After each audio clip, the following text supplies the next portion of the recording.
Salve, salve família, bem-vindos a mais um Flow, eu sou o Igor. Hoje eu vou conversar com o senador Alessandro Vieira. Obrigado por vir aí, cara. Obrigado pelo espaço. Pô, tem um monte de coisa aqui pra gente falar, fiquei sabendo aí que tu tava meio... Na verdade, tu que ajudou a viabilizar a CPI da Covid, ajudou no auxílio emergencial, mas grande parte da nossa conversa hoje aqui vai ser PL 2630. Tá? Isso aí. Que é o famoso que chegou pra galera e todo mundo conhece como o PL das fake news. Eu já anotei coisa pra caralho aqui pra gente falar sobre isso. Olha, ele tá sorridentaço, olha lá, ó. Caraca. Maneiro. Se você tá assistindo aí e você quer resgatar esse emblema, é muito fácil e de graça também. Tudo que você precisa fazer é entrar em nv99.com.br/resgatar e usar o código Alessandro Vieira, tá bom? Você tem 24 horas de fazer isso, depois a gente para de emitir esse emblema e só vai ter acesso quem resgatou nesse período de 24 horas, tá bom? Você também pode mandar mensagem pra gente que a gente lê aqui no final, se você mandar um texto, mas você pode mandar um áudio ou um vídeo também, e aí é mais legal que a gente vê a carinha de vocês ali, ou no mínimo ouve a voz, tá bom? Se você mandar um texto fica meio sem gração, porque esse eu que vou ler, então não é... Você já ouviu a minha voz o programa inteiro. Então manda um vídeo aí, manda um áudio, alguma coisa assim, que a gente põe aqui, tá bom? Basicamente isso. O link pra plataforma tá bem aí fixado nos comentários da live. E aí, pra quem tá só ouvindo, é nv99.com.br/flow, beleza? É isso. Alessandro, cara, você é senador desde 2018. Você foi eleito em 2018? Eleito 18. Por Sergipe. Isso. Né? Com uma votação sinistra, né? Um quarto da galera lá votou em você. Isso, sem nunca ser político. É isso que eu ia te perguntar. Isso que eu ia te perguntar. Eu sou daqueles que entraram na onda de 2018 de renovação. Gente que não tem conexão com partido político, não é de família política, mas queria fazer alguma diferença na sua sociedade, enfim, na sua comunidade. Rolou, o pessoal acreditou bastante na proposta e a gente está aí 4 anos já. Pois é, muito louco como um cara que não tem um passado político, uma família que vem da política e tudo mais, senador logo de cara. O que tu tava pensando? O lugar que dá mais impacto. Foi uma conta bem objetiva. Onde é que eu consigo fazer mais diferença? Na Câmara dos Deputados, 513. No Senado, 81.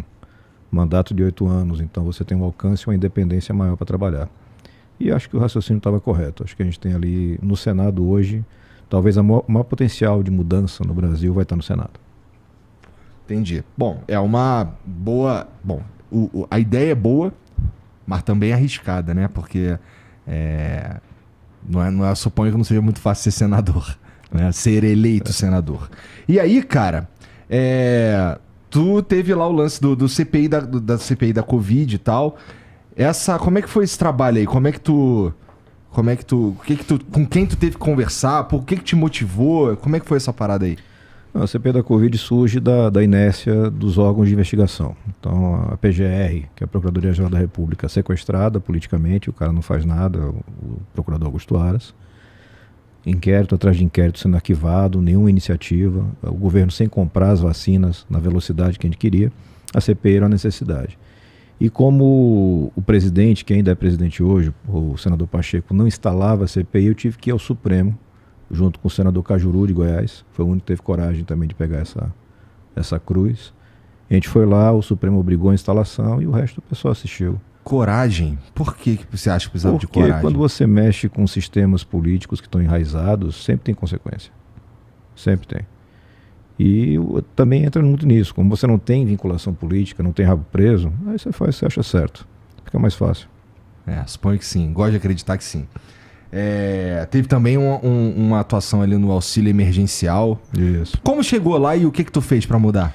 O auxílio emergencial chegou para a gente naquela agonia da pandemia. Eu cheguei como relator no Senado. A gente recebeu um projeto que atendia 20 milhões de pessoas e entregamos um projeto que atendeu 70 milhões de pessoas. Esse é o tamanho da diferença. E você conseguiu articular com todo mundo, ouviu bem a sociedade, os técnicos. Foi a fase, por incrível que pareça, em plena pandemia, o menor indicador de pobreza da história do Brasil foi durante o auxílio emergencial. E hoje você tem um novo Bolsa Família, algumas coisas que estão acontecendo que vão buscar mais ou menos aquela experiência. Faz bem para a economia, resgata a cidadania, foi um grande trabalho. E aí tem o lance da primeira versão da PL das fake news, né? Foi tu que propôs, não é? Tá. E o que te motivou para dar uma atenção, essa atenção toda para esse assunto? A consciência do tamanho do problema que você tem hoje em redes sociais.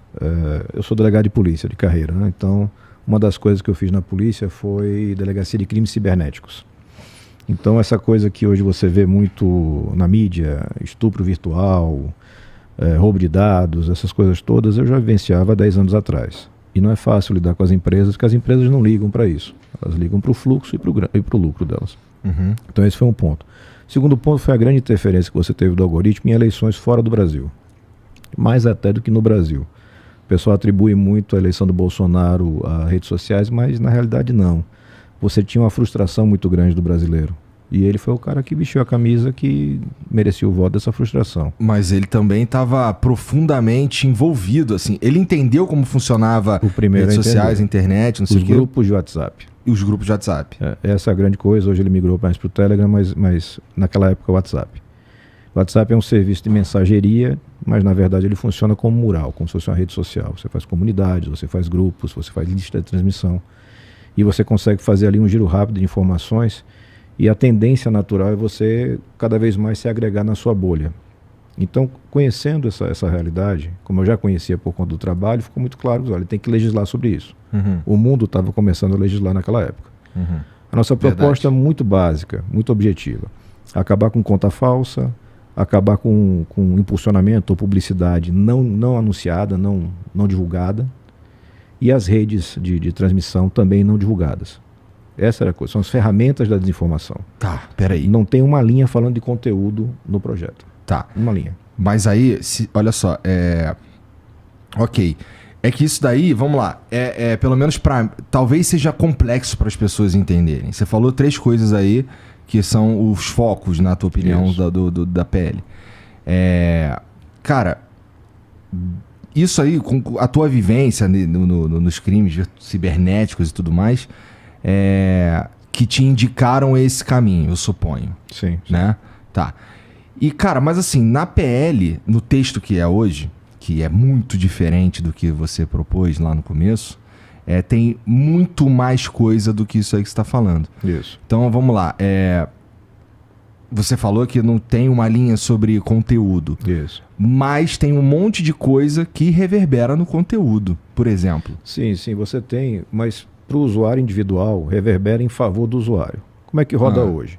Hoje, se o YouTube quiser, enfim, se a Meta quiser derrubar o seu conteúdo, ela vai derrubar e tchau. Verdade. Você não tem direito de defesa, ela não precisa justificar por que ela fez isso, ela só coloca violação aos termos e tchau. Só que hoje a nossa vida, inclusive econômica, está na rede. O que o PL traz? O PL traz uma garantia para o usuário. A derrubada de conteúdo, de perfil, tem que ser fundamentada pela rede. E ela tem que dar um prazo de defesa, tem que abrir uma instância de defesa para você pedir uma revisão disso. Uhum. Isso hoje não existe. Os caras derrubaram já perfil de presidente dos Estados Unidos, sem direito à defesa. Essa é a mudança que você tem para o usuário individual. Agora, para o cara que faz publicidade, para o cara que usa impulsionamento, aí muda. Porque você precisa ter esse impulsionamento divulgado, você não pode usar mais contas fantasma, contas falsas. Isso muda muito. Por que acontece? Você entende disso muito mais que eu. Se eu boto uma rede de robôs para curtir as minhas postagens, o algoritmo entende que eu sou importante e me dá mais alcance. Uhum. Essa máquina começa a rodar e depois ela fica orgânica, mas ela começa artificial. É importante para o usuário final, especialmente para o cidadão comum, ele saber que existe esse impulsionamento. Mas olha, alguém está pagando para você ver isso aqui. Não é porque o negócio é legal, que chegou na sua mão ou porque é verdade. Essa é a grande sacada do que a gente trabalhou lá atrás, ouvindo muita gente técnica, que era não entrar na armadilha do conteúdo, discutir o que é verdade e o que não é verdade. Isso não cabe fazer numa lei, não tem como fazer numa lei. Previamente eu vou dizer se você vai falar a verdade ou não tem como. Só Alexandre de Moraes que consegue adivinhar às vezes, mas tirando ele, ninguém consegue. Você só consegue fazer a prevenção das ferramentas. Para quê? Para que fique valendo o que está na Constituição. Liberdade de opinião, vedado anonimato. Eu tenho que ter direito de localizar você se você cometeu crime. Hoje isso não é garantido. Então, a gente mexeu nas ferramentas, claro que depois o projeto andou muito, ele ficou na gaveta um tempão. Uhum. O deputado Orlando Silva tirou da gaveta, enfim, relatoria, já fez várias versões, eu dei uma olhada agora na última versão do relatório, realmente acrescentou uma série de coisas, mas ele continua sem invadir a liberdade de opinião. Você não chega na regulação do que você pode ou não pode postar. Ele estabelece, ele sugere um dever de cuidado para a empresa. Diz, olha, se você foi alertada sobre o conteúdo e você continua dando vazão, você vai responder junto. E essa talvez seja uma coisa importante se fazer. Lá atrás, quando surgiu a internet, naquele espírito de internet livre, um espaço aberto, você teve tanto aqui como nos Estados Unidos regulações parecidas. Aqui é o artigo 19 do Marco Civil da Internet. A empresa não é responsável. O responsável é o produtor de conteúdo. Só que hoje nós sabemos que a empresa não é neutra. Ela impulsiona, ela direciona, ela estabelece sistema de recomendação. Quando ela faz isso, ela se responsabiliza pelo conteúdo. Então essa é a mudança que a gente quer fazer. A empresa assumir responsabilidade por aquilo que ela está fazendo. Tá, eu suponho que colocar isso no papel na forma de lei é muito difícil. Sim. Porque, vamos lá, eu li bastante coisa, anotei um monte de coisa, conversei com pessoas afetadas, conversei com o professor Gustavo Borges, que lida muito com isso daqui também. E, cara, tem uns pontos ali que, assim, o que você está falando aí é até legal. Mas o que acontece? Tem umas paradas que ficam muito abertas. Por exemplo, no artigo 6 lá, tá falando sobre a plataforma... Ela pode ser punida no caso de um conteúdo problemático, né? Sim. Que talvez tenha a ver com isso que você falou aí agora. Isso. Hoje, a coisa funciona... E aí você me corrija se eu estiver errado. Mas hoje a coisa funciona assim. Existe um conteúdo problemático. Aquele conteúdo problemático é denunciado. As pessoas percebem que ele existe, denunciam e tudo mais. E a plataforma tem que tirar ele do ar. Porque alguém decidiu que precisa tirar ele do ar. Lá dentro. Isso. E aí vai passar a ser uma parada que ela tem que tirar do ar. Na verdade, ela é punida pela existência daquele conteúdo. É isso? Só depois de notificação. Mesmo na última versão do relatório do Orlando, só existe essa responsabilização pós-notificação. Porque a notificação é a certeza de que a empresa sabia. A empresa sabia que tinha conteúdo. Vou lhe dar um exemplo concreto lá de trás. Teve uma época que rolava um negócio chamado Desafio da Baleia Azul na internet, que era de automutilação de crianças. Isso lá atrás. Esse conteúdo permaneceu nas redes indefinidamente. Esse é o tipo de situação que justifica você informar plataformas, olha, você tem conteúdo problemático, você tem que tomar um cuidado a mais. E dentro desse cuidado a mais, fazer retirada de conteúdo, remoção, sempre com direito de defesa para o usuário. Isso me parece fundamental, porque o alcance é muito grande. Não dá para eu pegar e jogar tudo nas costas da justiça no sentido de, olha, quem achou ruim, vá à justiça, a justiça vai fazer uma ordem. Na vida real não acontece. Na PL está escrito pós-notificação? Pós-notificação. Pós-notificação. Tá bom. Vou deixar anotado aqui. Porque isso é importante, na minha opinião. E, cara, assim, aí tá legal. Existem esses conteúdos que eles são claramente problemáticos, como esse da Baleia Azul. Isso aí é claramente problemático. E... Bom, isso foi em que ano, cara? Isso faz um tempão, né? Isso faz um tempão. Uns 12 anos. Eu acho que hoje as coisas estão muito melhores, assim, do ponto de vista de como as plataformas elas se autorregulam. Acho que tá muito melhor. Ano passado eu soube que elas já prestam muito mais atenção nas coisas. Mas, cara, existem coisas que elas não são necessariamente... Elas não são tão claras assim, né? E quem é que cuida desse tipo de coisa? Qual que é o órgão? Quem que é o cara que vai olhar e vai ser o cara que põe em efeito esse tipo de coisa? Isso é muito interessante. Na versão enfim, na última versão o Orlando tirou isso, mas na anterior tinha uma espécie de autoridade independente. Que a galera estava chamando de Ministério da Verdade. Ministério da Verdade. Mas quando você olhava o que estava escrito lá, não tinha nada a ver com o Ministério da Verdade. Era o órgão que vai receber, ou era o órgão que receberia os relatórios de transparência das empresas. Você cria algumas obrigações na lei. Você tem que dar publicidade para o que você faz. Estou moderando conteúdo, está moderando como? Qual é o volume, como é que é, qual é o critério, como é que isso acontece? Tem que ter alguém para receber esse relatório. Pode ser o CGI, que já regula a internet no Brasil, pode ser a Anatel, que tem muita gente falando sobre isso, ou pode ser uma autoridade nova. O que eu sugeri para o Orlando, e sempre respeitando o espaço de construção que é da Câmara dos Deputados agora? Se for criar alguma coisa, cria com a composição paritária e com a sociedade participando. Não joga no colo do executivo, porque sempre vai ter um viés ideológico. Claro, se você jogar no executivo não tem como. Sim. Então você tem que fazer uma coisa mais independente, é interessante, talvez vinculado ao Congresso, não sei. Pode funcionar bem. Mas não pode entrar na discussão de conteúdo. tudo que você tem dentro do projeto de lei, quando fala em conteúdo, fala vinculado aos termos de uso da plataforma, que é o que eles já fazem. Uhum. Eu coloco uma camada de segurança para os usuários, olha, você vai ter direito de defesa, você vai saber por que derrubaram o seu conteúdo, mas ele só vai cair se for em desacordo com o termo de uso que você assinou junto com a plataforma. Uhum. Fora disso, justiça.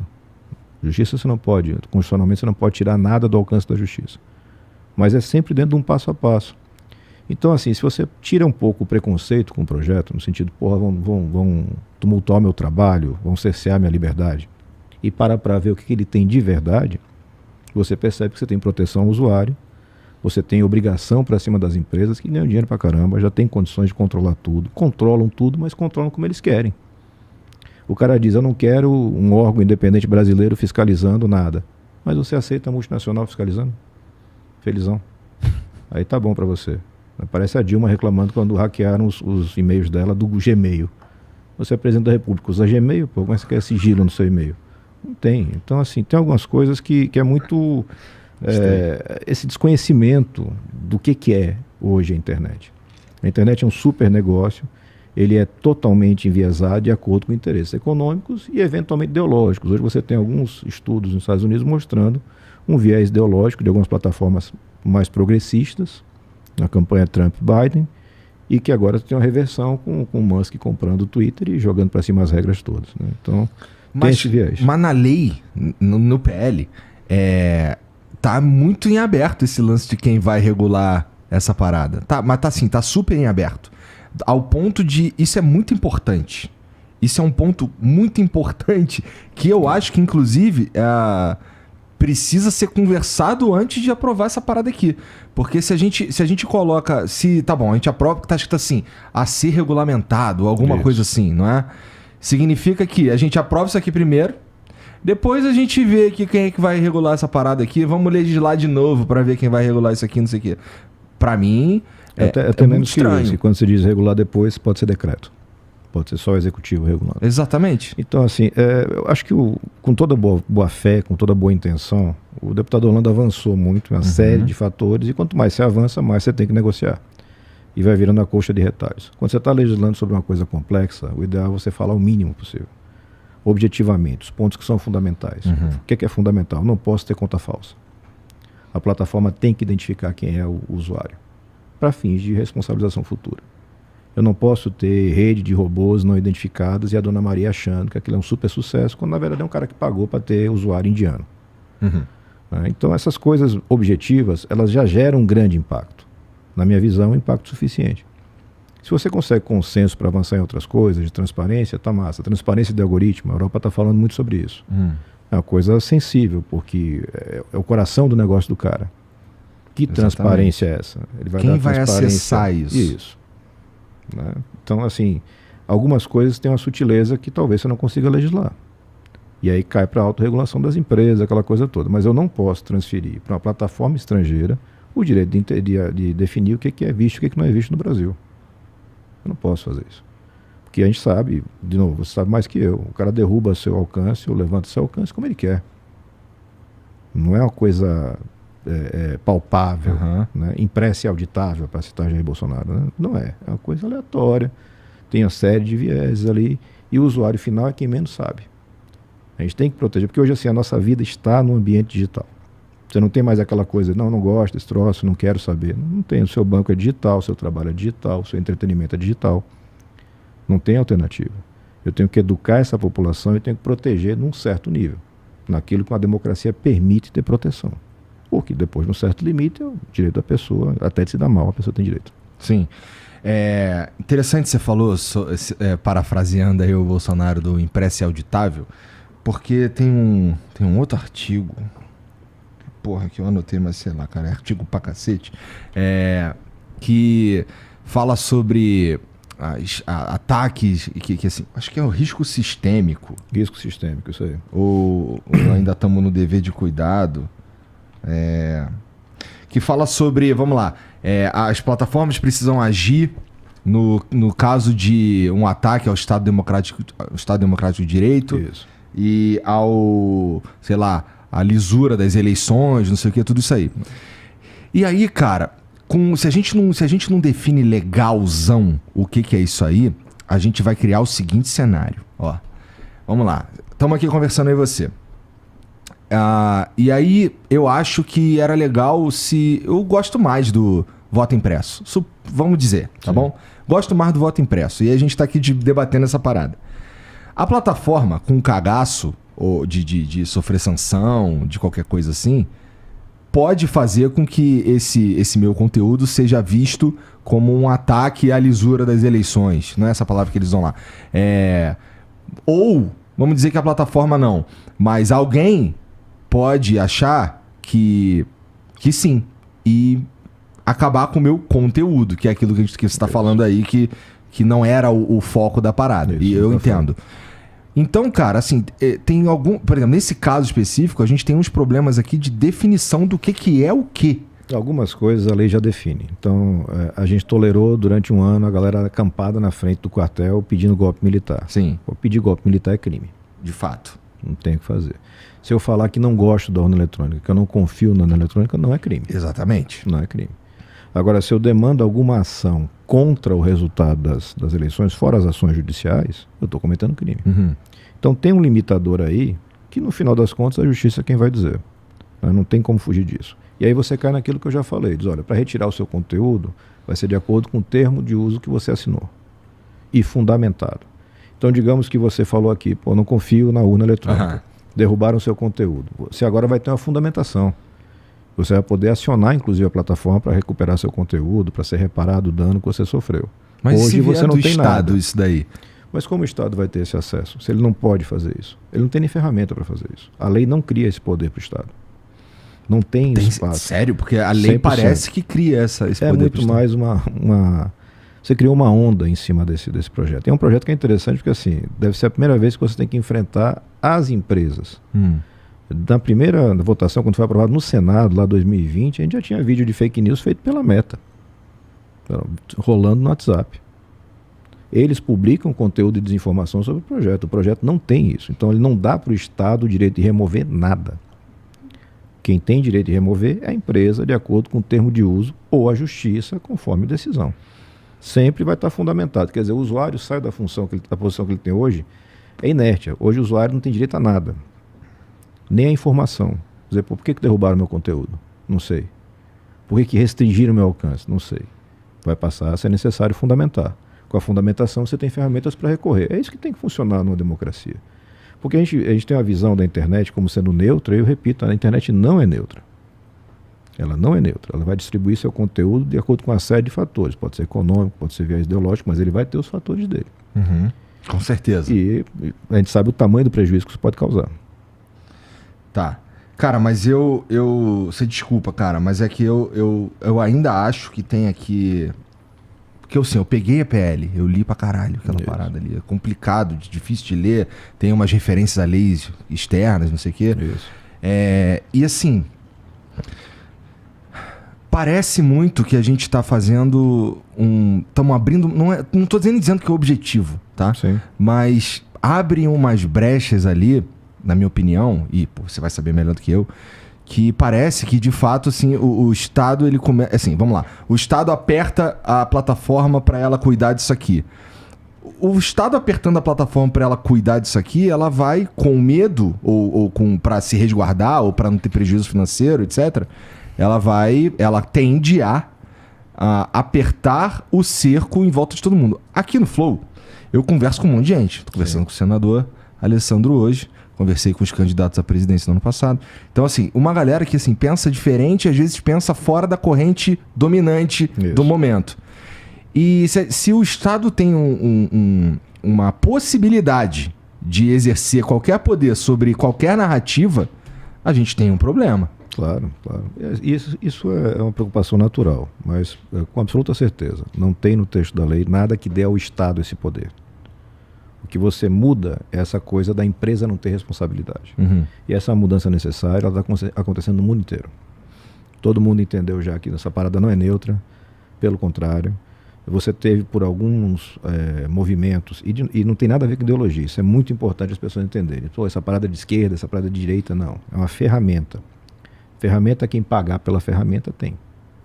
desinformação, fake news, tudo isso serve para qualquer lado. É verdade. E os dois lados usam É verdade também. a rodo, entendeu? Uhum. Então, se eu limito as ferramentas, vai ficar uma briga normal de democracia. Eu vou falar o que eu acho, você vai falar o que você acha. Vamos ter divergência, mas vai estar dentro do limite. Se eu posso, através do dinheiro, colocar uma manada, um volume imenso de informação em cima da sua, eu vou sufocar a sua ideia. Então, o que o projeto faz é defender a liberdade, de uma forma técnica. Mas tudo isso tem que ser legislado com muito cuidado. Eu não vejo problema em demorar mais para legislar. Eu não vejo problema em discutir mais. O problema é não legislar, porque se não legislar, duas coisas acontecem. As empresas continuam com poder total, sem responsabilidade, e o Alexandre de Moraes vai legislar. Se o cara está achando bom, eu não acho. Isso que você está falando é interessante, porque tem 2 pontos. O primeiro é... Isso daqui os caras estão tentando fazer passar o mais rápido possível, né? Não há necessidade. Porra, obrigado. Era só isso que eu queria mesmo. Não há necessidade. Você pode discutir. É bom discutir. Agora é sempre bom trazer a discussão para coisa concreta. Tá, me mostra aqui qual é o artigo que está causando a sua preocupação. Teve a preocupação da bancada evangélica. Porra, vai discurso religioso. Teve deputado colocando que ia proibir divulgação da Bíblia. Eu vi. Porra, mostra aqui onde é que você achou esse troço. O cara não consegue mostrar, porque não tem. Logo no começo você diz que garante a liberdade de sátira, a liberdade religiosa, de expressão política, está tudo lá, está preservado. E não é porque a gente quer bonzinho não, é porque a Constituição diz que é assim. Não adianta você fazer uma lei que vai contra a Constituição. Então não faz nem sentido. Então, se o debate for concreto, massa, vamos discutir o tempo que precisar. Mas se o debate é aleatório, ou se é só a empresa jogando dinheiro naquela fogueira ali para tentar retardar a sua responsabilidade, porque quando a Alemanha botou para responsabilizar, os caras não saíram piando e fazendo vídeo falso. Os caras botaram a viola do saco e foram trabalhar. E eu não tenho notícia da Alemanha ter virado uma ditadura e o pessoal na Alemanha não poder mais divulgar seu conteúdo. De repente, mas eu não estou sabendo disso. Né? Mesma coisa a questão de remuneração jornalística. A Austrália legislou. Não acabou o Google na Austrália, não acabou o Facebook na Austrália, está tudo rodando normal. Isso é um outro ponto interessante para a gente falar, mais sobre aquilo que você falou antes. Na verdade, sobre esse lance da Europa, tá legislando, não sei o quê. Essa PL aqui é inspirada no DSA, no DSA? Sim, eles conversam, na verdade eles surgem no mesmo tempo. Né? A gente lá em 20 estava legislando em cima disso e os caras estão soltando a edição deles agora. Então as coisas foram avançando passo a passo, porque tudo isso foi testado. Foi testada a questão de não deixa as plataformas se resolverem, elas vão cuidar disso com responsabilidade. A plataforma está atrás de responsabilidade, ela está atrás de dinheiro, propaganda. Então tem alguns detalhes na lei que são importantíssimos. Você proibir perfilamento de criança, criar perfil para que você possa vender produtos para criança e adolescente.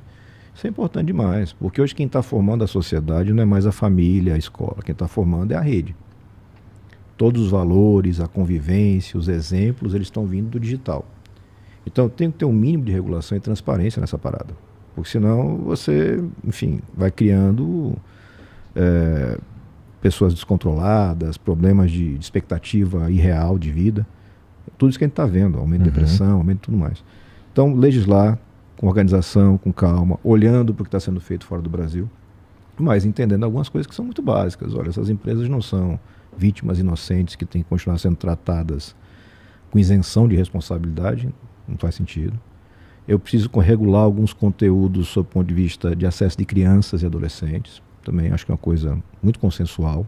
Não posso ter conta falsa, consensual. Vamos começar pelo consenso. Certamente ele vai fechar consenso em 70%, 80%, 90% do projeto. Sabe, os 10%? Os 10% tira. Vamos continuar discutindo os 10%. Mas eu tenho que acabar com o que eu tenho hoje. Porque senão a gente vai chegar agora em 24, vai ter eleição de novo. E é municipal. Então eu não vou ter um Alexandre de Moraes, eu vou ter 1.500 mais ou menos, 2.000 Alexandre de Moraes espalhados pelo Brasil inteiro, cada um entendendo o que quiser e regulando conteúdo e discurso. E isso é muito mais perigoso para a democracia do que eu ter uma lei que estabelece, olha, se mexer no seu conteúdo você vai ter direito de resposta. A empresa vai ter que fundamentar. Ela não vai poder derrubar de qualquer jeito, aleatoriamente. Ela não vai poder pegar e perseguir os seus anunciantes. E a gente sabe que eles fazem isso hoje, sem nenhum tipo de temor, não tem restrição, não tem nada, eles fazem o que querem. Acho que a gente consegue avançar bem em cima disso. Mas não há, de novo, motivo para sair correndo. Tenho que legislar amanhã, senão o mundo vai acabar. Não vai. Mas a cada momento, a cada etapa, você tem problemas. Então já tem um marco, ano que vem tem eleição.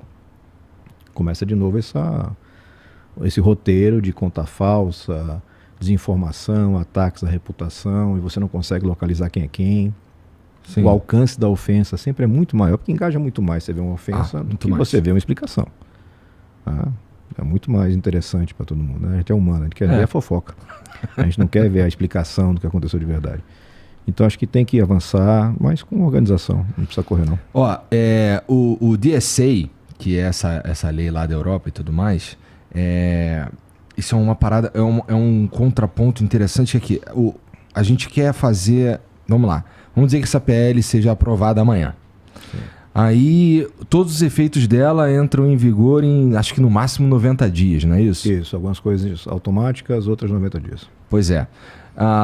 Já esse lá, o europeu, assim, tem coisa que só vai entrar em fevereiro de 2024, né? Porque, não sei, suponho que tenha uma certa parcimônia para fazer as coisas, né? E talvez tenha a ver com isso que você está falando aí, de, pô, não precisa fazer, não tem que legislar correndo, vamos conversar.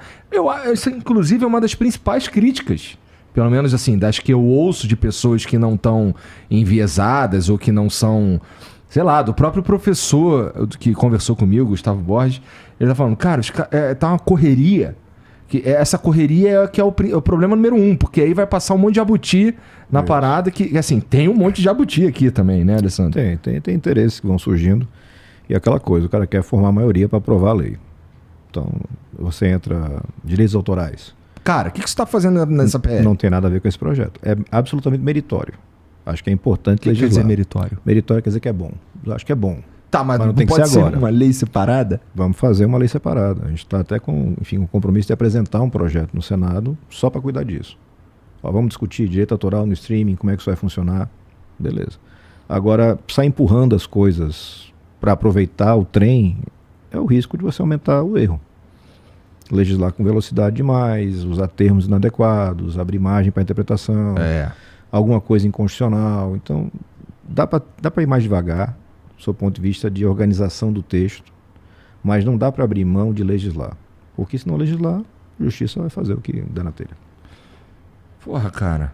Eu confesso que eu achei que eu fosse chegar aqui e tu fosse defender com unhas e dentes essa PL de uma ponta a outra. Não. O cara tá me... Jean, o cara tá me desarmando aqui, Jean. Mas é isso aí. Acho que é muito... E tá faltando muito isso. Você conversar abertamente sobre o projeto, o conteúdo, os problemas. Uhum. Que, em regra, a legislação era para isso. Porra, tem um problema, como é que eu resolvo esse problema? E endereçando as coisas. Quando vira uma disputa meio que de time, e quando começa essa coisa de desinformação, aí é um inferno. Porque quando você diz para um cara que é religioso, evangélico, que vai estar proibido de ler a Bíblia na internet, acabou, não tem diálogo mais.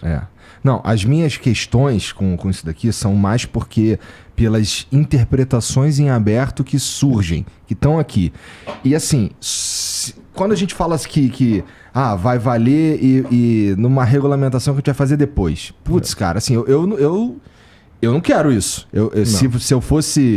Se eu tivesse no teu lugar, por exemplo, eu ia lutar loucamente para que isso não acontecesse. Eu luto do meu jeito aqui, entendeu? Veja, tem uma coisa interessante que as pessoas não acompanham, que é o processo legislativo. Como é que ele funciona? O projeto começou no Senado, foi para a Câmara dos Deputados. Se eles mexem lá, volta para o Senado. E o Senado pode retomar o texto original. Pedaço dele, inteiro. Você pode retomar o que estava feito lá em 2020, que era um texto muito mais reduzido, muito mais compacto. Pode ser uma possibilidade mais adiante, pelo menos em alguns trechos que são mais polêmicos. Eu não preciso de polêmica num troço que já é polêmico. Já é difícil de regular. A gente está mexendo com as maiores empresas do mundo. E usam todas as ferramentas disponíveis para atacar o projeto. Então, se eu conseguir deixar ele mais focado naquilo que vai causar um resultado positivo para o combate à desinformação, para o combate ao crime, porque não é só fake news, é crime também. Sim. E você tem demais hoje, né? Essa matéria ontem colocando 1.200.000 ataques em um ano para segurança de dados. Quer dizer, você tem que cuidar dessas coisas, porque depois, para correr atrás do prejuízo, enfim, eu sei disso de cadeira como delegado, é um trabalho infernal para você achar alguém na internet. E muitas vezes você não vai achar. O cara vai cometer o crime, vai ser o rouba banco. O cara que assalta o banco armado, 80%, 90% vai preso ou morre. O cara que assalta sua conta online, 5% só são presos. E eles saem logo em seguida. Então é um ambiente propício para o crime que você tem que começar a encontrar caminhos para reduzir esse risco. De acordo. Sem atacar a liberdade, não há nenhum risco ou necessidade de colocar em risco a liberdade individual. Tu fala com essa tranquilidade porque tu sabe que esse PL volta para o Senado. Sim, ele volta para o Senado.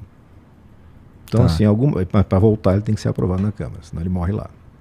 Ele está numa gaveta tem 3 anos. E a gente está vendo que precisa legislar. A gente está vendo os problemas acontecendo. Então, de um jeito ou de outro, se a gente conseguir ter a legislação votada lá na Câmara dos Deputados, e se dentro dessa votação tiver algum ponto que pareça excessivo, arriscado, você no Senado tem condições de fazer os ajustes. Não é um problema. O problema é não votar. Se não votar, é a empresa de um lado e a justiça do outro, arbitrando conforme a cabeça. Sobre fake news, cara, quando eu conversei aqui com a Manuela, ela usou o seguinte termo. Fake news, eu perguntei, mas o que é fake news a ela? Fake news é isso que a sociedade convencionou chamar de fake news. Eu não convencionei fake news, assim. Fake news é um termo vago, né? Sim. Nem é o melhor termo, inclusive, né? Melhor a gente falar desinformação. Isso. Porque, notícia, a princípio, é algo que você toma como verdadeiro, né? Mas tudo bem, vamos lá. O que pode ser considerado desinformação, cara? Porque existe o cara que conta mentira. E, na tua opinião, assim, pra escrever... É um troço difícil de escrever no papel. Por isso que a gente não colocou no papel. Você vai pegar aí o texto que a gente aprovou no Senado, o texto do relatório do Orlando, não tem lá dizendo fake news é isso daqui. Tem essa e essa característica, eu posso marcar. Essa é fake news. Porque essa discussão sobre o que é verdade e o que não é verdade, no final das contas, a justiça vai ter que fazer com o devido processo. E só vai fazer quando for necessário.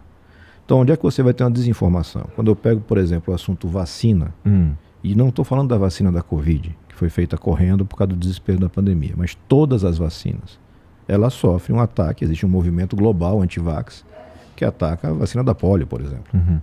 E aí o Brasil volta a ter polio, volta a ter sarampo.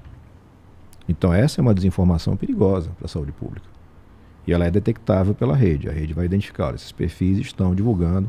O cara bota lá, não, tem uma pesquisa do sei lá o quê, e pega o efeito, a vacina dá o efeito adverso tal. Quando você vai ver de verdade, dá assim, a cada 1 milhão de pessoas, uma tem a poder. Mas o vape que você está usando, 1 milhão vai ter? Não vai ter efeito? Vai ter efeito. Com a água certeza. Mineral acho que dá efeito 1 milhão.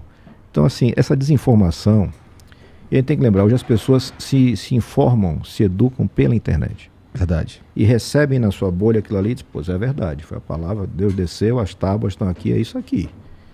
Isso é muito prejudicial. A gente teve gente morrendo na pandemia porque recusava tratamento. Não é vacina não, a pessoa recusava tratamento, ou usava tratamento que não tinha nenhuma base. A gente chegou num patamar de desinformação que antigamente você dizia, não, isso aqui é um estudo da USP. O cara fala, a USP é uma das melhores faculdades do mundo, a melhor do Brasil aqui, isso aqui é sério. Hoje não é mais não. O cara pergunta, saiu na Globo? Não, saiu na Globo. Então pronto, não acredito. É assim hoje, né? É assim que funciona. E o outro lado da mesma forma, saiu na Jovem Pan, acabou, não posso também acreditar. A gente tem que encontrar caminhos para que a gente resgate essas pessoas. E, na minha visão, você faz isso como? Identificando quem está na rede, identificando quem são os autores dessas desinformações, para que possam ser responsabilizados no devido processo. Que não é no STF, primeira coisa. É na primeira instância. A pessoa tem que ser citada, fazer defesa, ter advogado, fazer toda a porra andar na sua ordem. E não esse atropelo que a gente está vivendo com justificativas do tipo, não, vivemos tempos estranhos, a gente precisa de medidas extremas. Toda ditadura começa com essa desculpa. De esquerda, de direita, de cabeça para baixo, tanto faz. A desculpa é sempre a mesma. Mas, olha, eu estou abusando, mas é só porque é por um bom motivo. A gente tem que fugir dessas armadilhas. E, enfim, redes hoje, internet em geral, é muito importante pra gente. Mas, Alessandro, vamos lá. Se a gente... Eu entendo, é de fato muito difícil colocar no papel o que é fake news.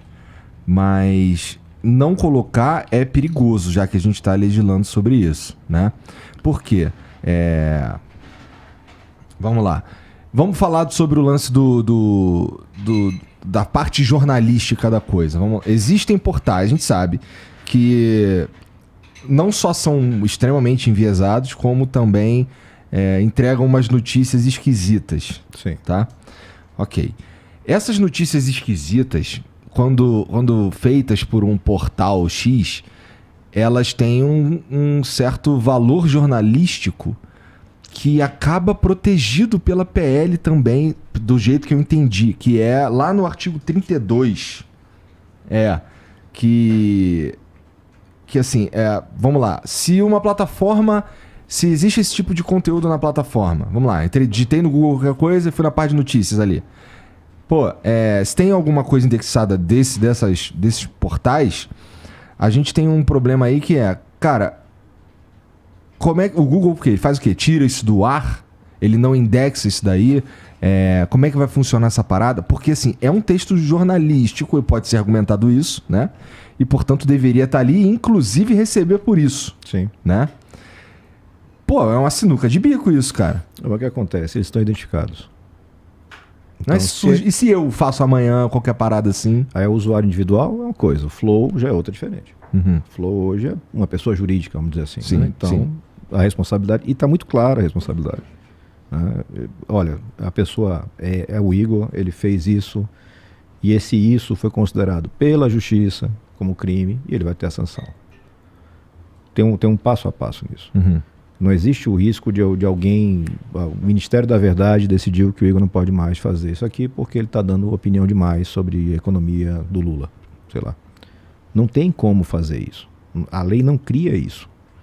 O que a lei cria é, primeiro, a defesa para o usuário, a plataforma não pode derrubar sem fundamentar, e segundo, coloca a obrigação para a plataforma de que tenha, desde que notificada, um dever de cuidado ali. Olha, isso aqui é um conteúdo que pode desinformar e causar problemas para a saúde pública. Esse é um conteúdo que pode, enfim, levar crianças e adolescentes à automutilação.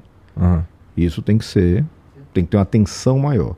Mas o que é discussão de ideias, divergência de ideias, opinião, vai cair.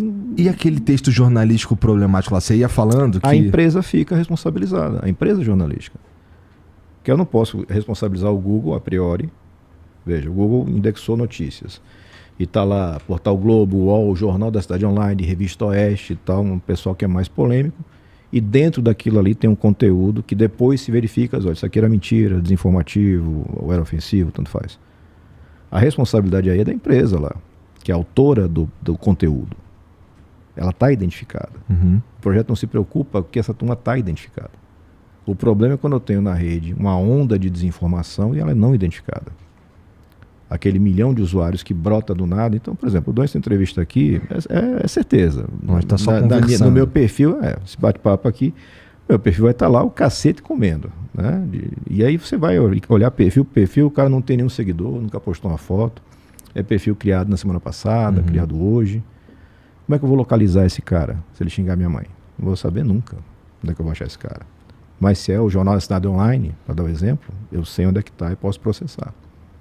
Então, é uma parada de responsabilização. Viabilizar o cumprimento da Constituição. Livre expressão, você pode se expressar como você quer, inclusive para xingar os outros. Mas você não pode estar anônimo.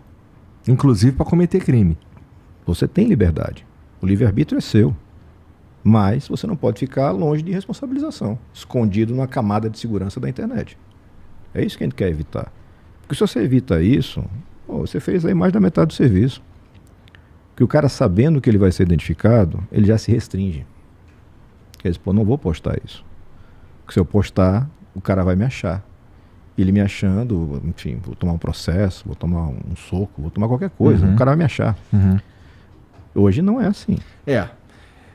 Eu tenho dificuldade de argumentar contra esse ponto aí, especialmente porque a gente está no Brasil, que, a princípio, a gente pode falar o que a gente quiser, né?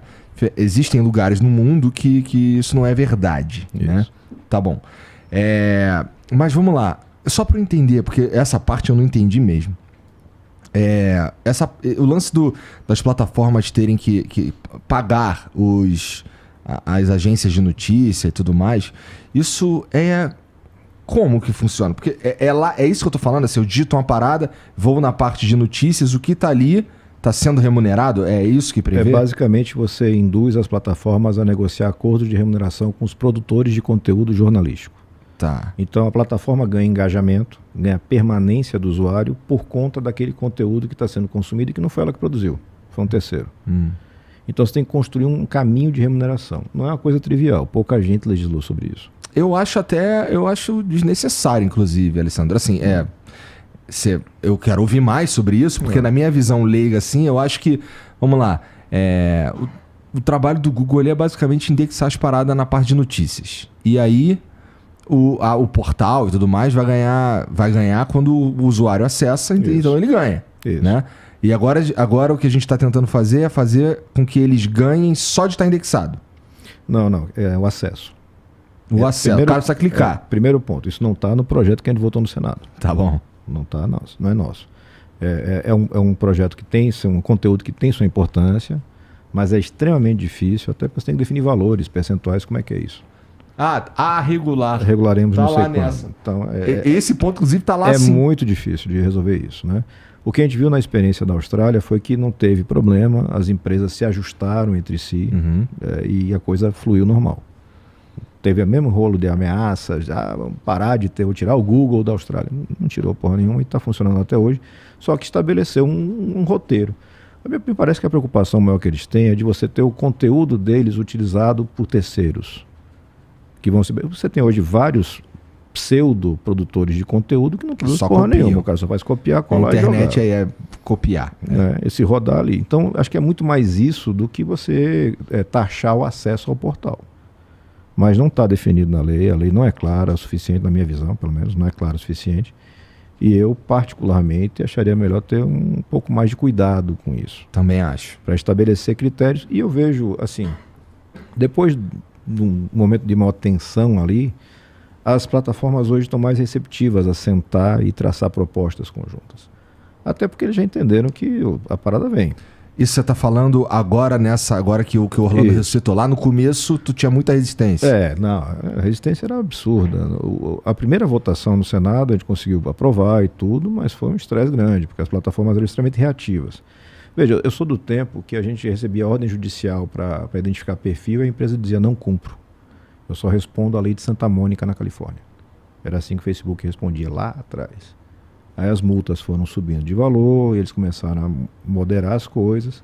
Esse é outro ponto interessante. Você ter um representante para ser acionado dentro do país é mais do que válido.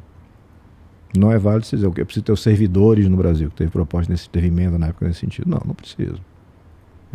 Você só precisa se comunicar com alguém, né? Alguém que receba a porra da intimação e que vá dar cumprimento. É isso. Então, assim, o tema é complexo, ele é extremamente dinâmico também, porque de repente a gente está aqui regulando a plataforma que amanhã morreu. Porque a dinâmica atropelou ela e ela foi embora. Mas algumas coisas básicas a gente tem que trazer para a legislação, até para dar parâmetro para a justiça. Diz, olha, tem isso que não pode. Você tem essa margem para trabalhar aqui. Facilita, acho que para todo mundo, preserva a nossa democracia e preserva o direito do cidadão. Essencialmente é isso, é proteger o cara na ponta, que é o mais frágil nessa parada toda. Aí, eu não sei, bom, você está falando que não estava no texto original. Confesso que eu não li o texto original, tá? Eu foquei muito mais na última versão. Isso. As plataformas, elas podem escolher, então, não indexar determinados portais? A priori sim, desde que ela assuma essa parada. Eu não vi nada no texto do Orlando que estabeleça critérios de indexação. E não acho que pode fazer isso também. Diga-se de passagem, não vejo como juridicamente você fazer. Olha, você vai ter que indexar. Mas vai gerar uma discussão, porque você está saindo mais ainda da neutralidade, que é um suposto pilar da internet. Ela é neutra. Eu uso o Google porque, quando eu procuro no Google, ele vai me dar primeiro. Agora, você pegou o tempo, você tem o cabelo branco também, aí você pegou o tempo que apareciam as primeiras escolhas e não aparecia do lado, dizendo que era pago, né? Uhum. Era assim. O nego postava o link do banco falso antes do link do banco verdadeiro. Eu peguei caso assim, lá atrás. Eles passaram a ser obrigados a identificar. Então agora está lá identificado. O cara está aparecendo primeiro, mas ele pagou. Mas a priori, depois daquilo, está ordenado por relevância. O mais buscado, o mais clicado e tudo mais. Se eles mexerem nisso, eu não sei como é que vai ficar o termo de uso deles, aí teria que analisar por outro viés, por outro lado. Uhum. Mas no projeto não entra nessa questão. Não vai indexar, vai tirar, não vai tirar, não entra nisso. Estabelece obrigações muito objetivas. Olha, você vai ter que ter relatório de transparência. Você vai ter que dar direito de defesa para o usuário. Você vai ter que fazer, uma vez notificado, você vai ter que ter um cuidado especial com determinadas situações ligadas a determinados crimes. Então, lá acho que 7, 8 crimes que ele elencou. Não sei se era interessante elencar, mas foi a escolha deles lá. Então, olha, isso aqui é racismo. Está tendo uma onda de postagens conectadas a racismo. Preste uma atenção especial. E durante o período, que é de 30 dias, desse regime especial de atenção, se continua circulando esse conteúdo, a empresa é responsabilizada. Uhum. Então, basicamente, a empresa é responsabilizada quando ela não cuida dentro desse período, já notificado, e quando ela faz publicidade. Porque aí ela fez uma análise daquilo ali. O cara me pagou. Eu estou pagando para vender, enfim, produto legal. Eu estou pagando para colocar o meu anúncio de link falso do banco. Que é a realidade. Os caras pagam para fazer o link falso do banco. O link falso aparece lá, a velhinha vai, clica e vai embora a aposentadoria. Quando ele faz isso, ele tem que ser responsabilizado. Porque ele tem todas as condições para saber que é falso. A empresa tem todas as condições. Até porque não é o mesmo volume de conteúdo orgânico. Eu vi uma postagem interessante, não lembro quem foi a atriz, enfim, quem falou sobre isso. Mas, pô, consegue identificar se tem mamilo na foto, mas não consegue identificar se é conteúdo de racismo? Como não consegue? Que é, enfim, alguma coisa de pedofilia? Claro que consegue. E eles fazem um filtro já bastante razoável. Só que ele não é transparente.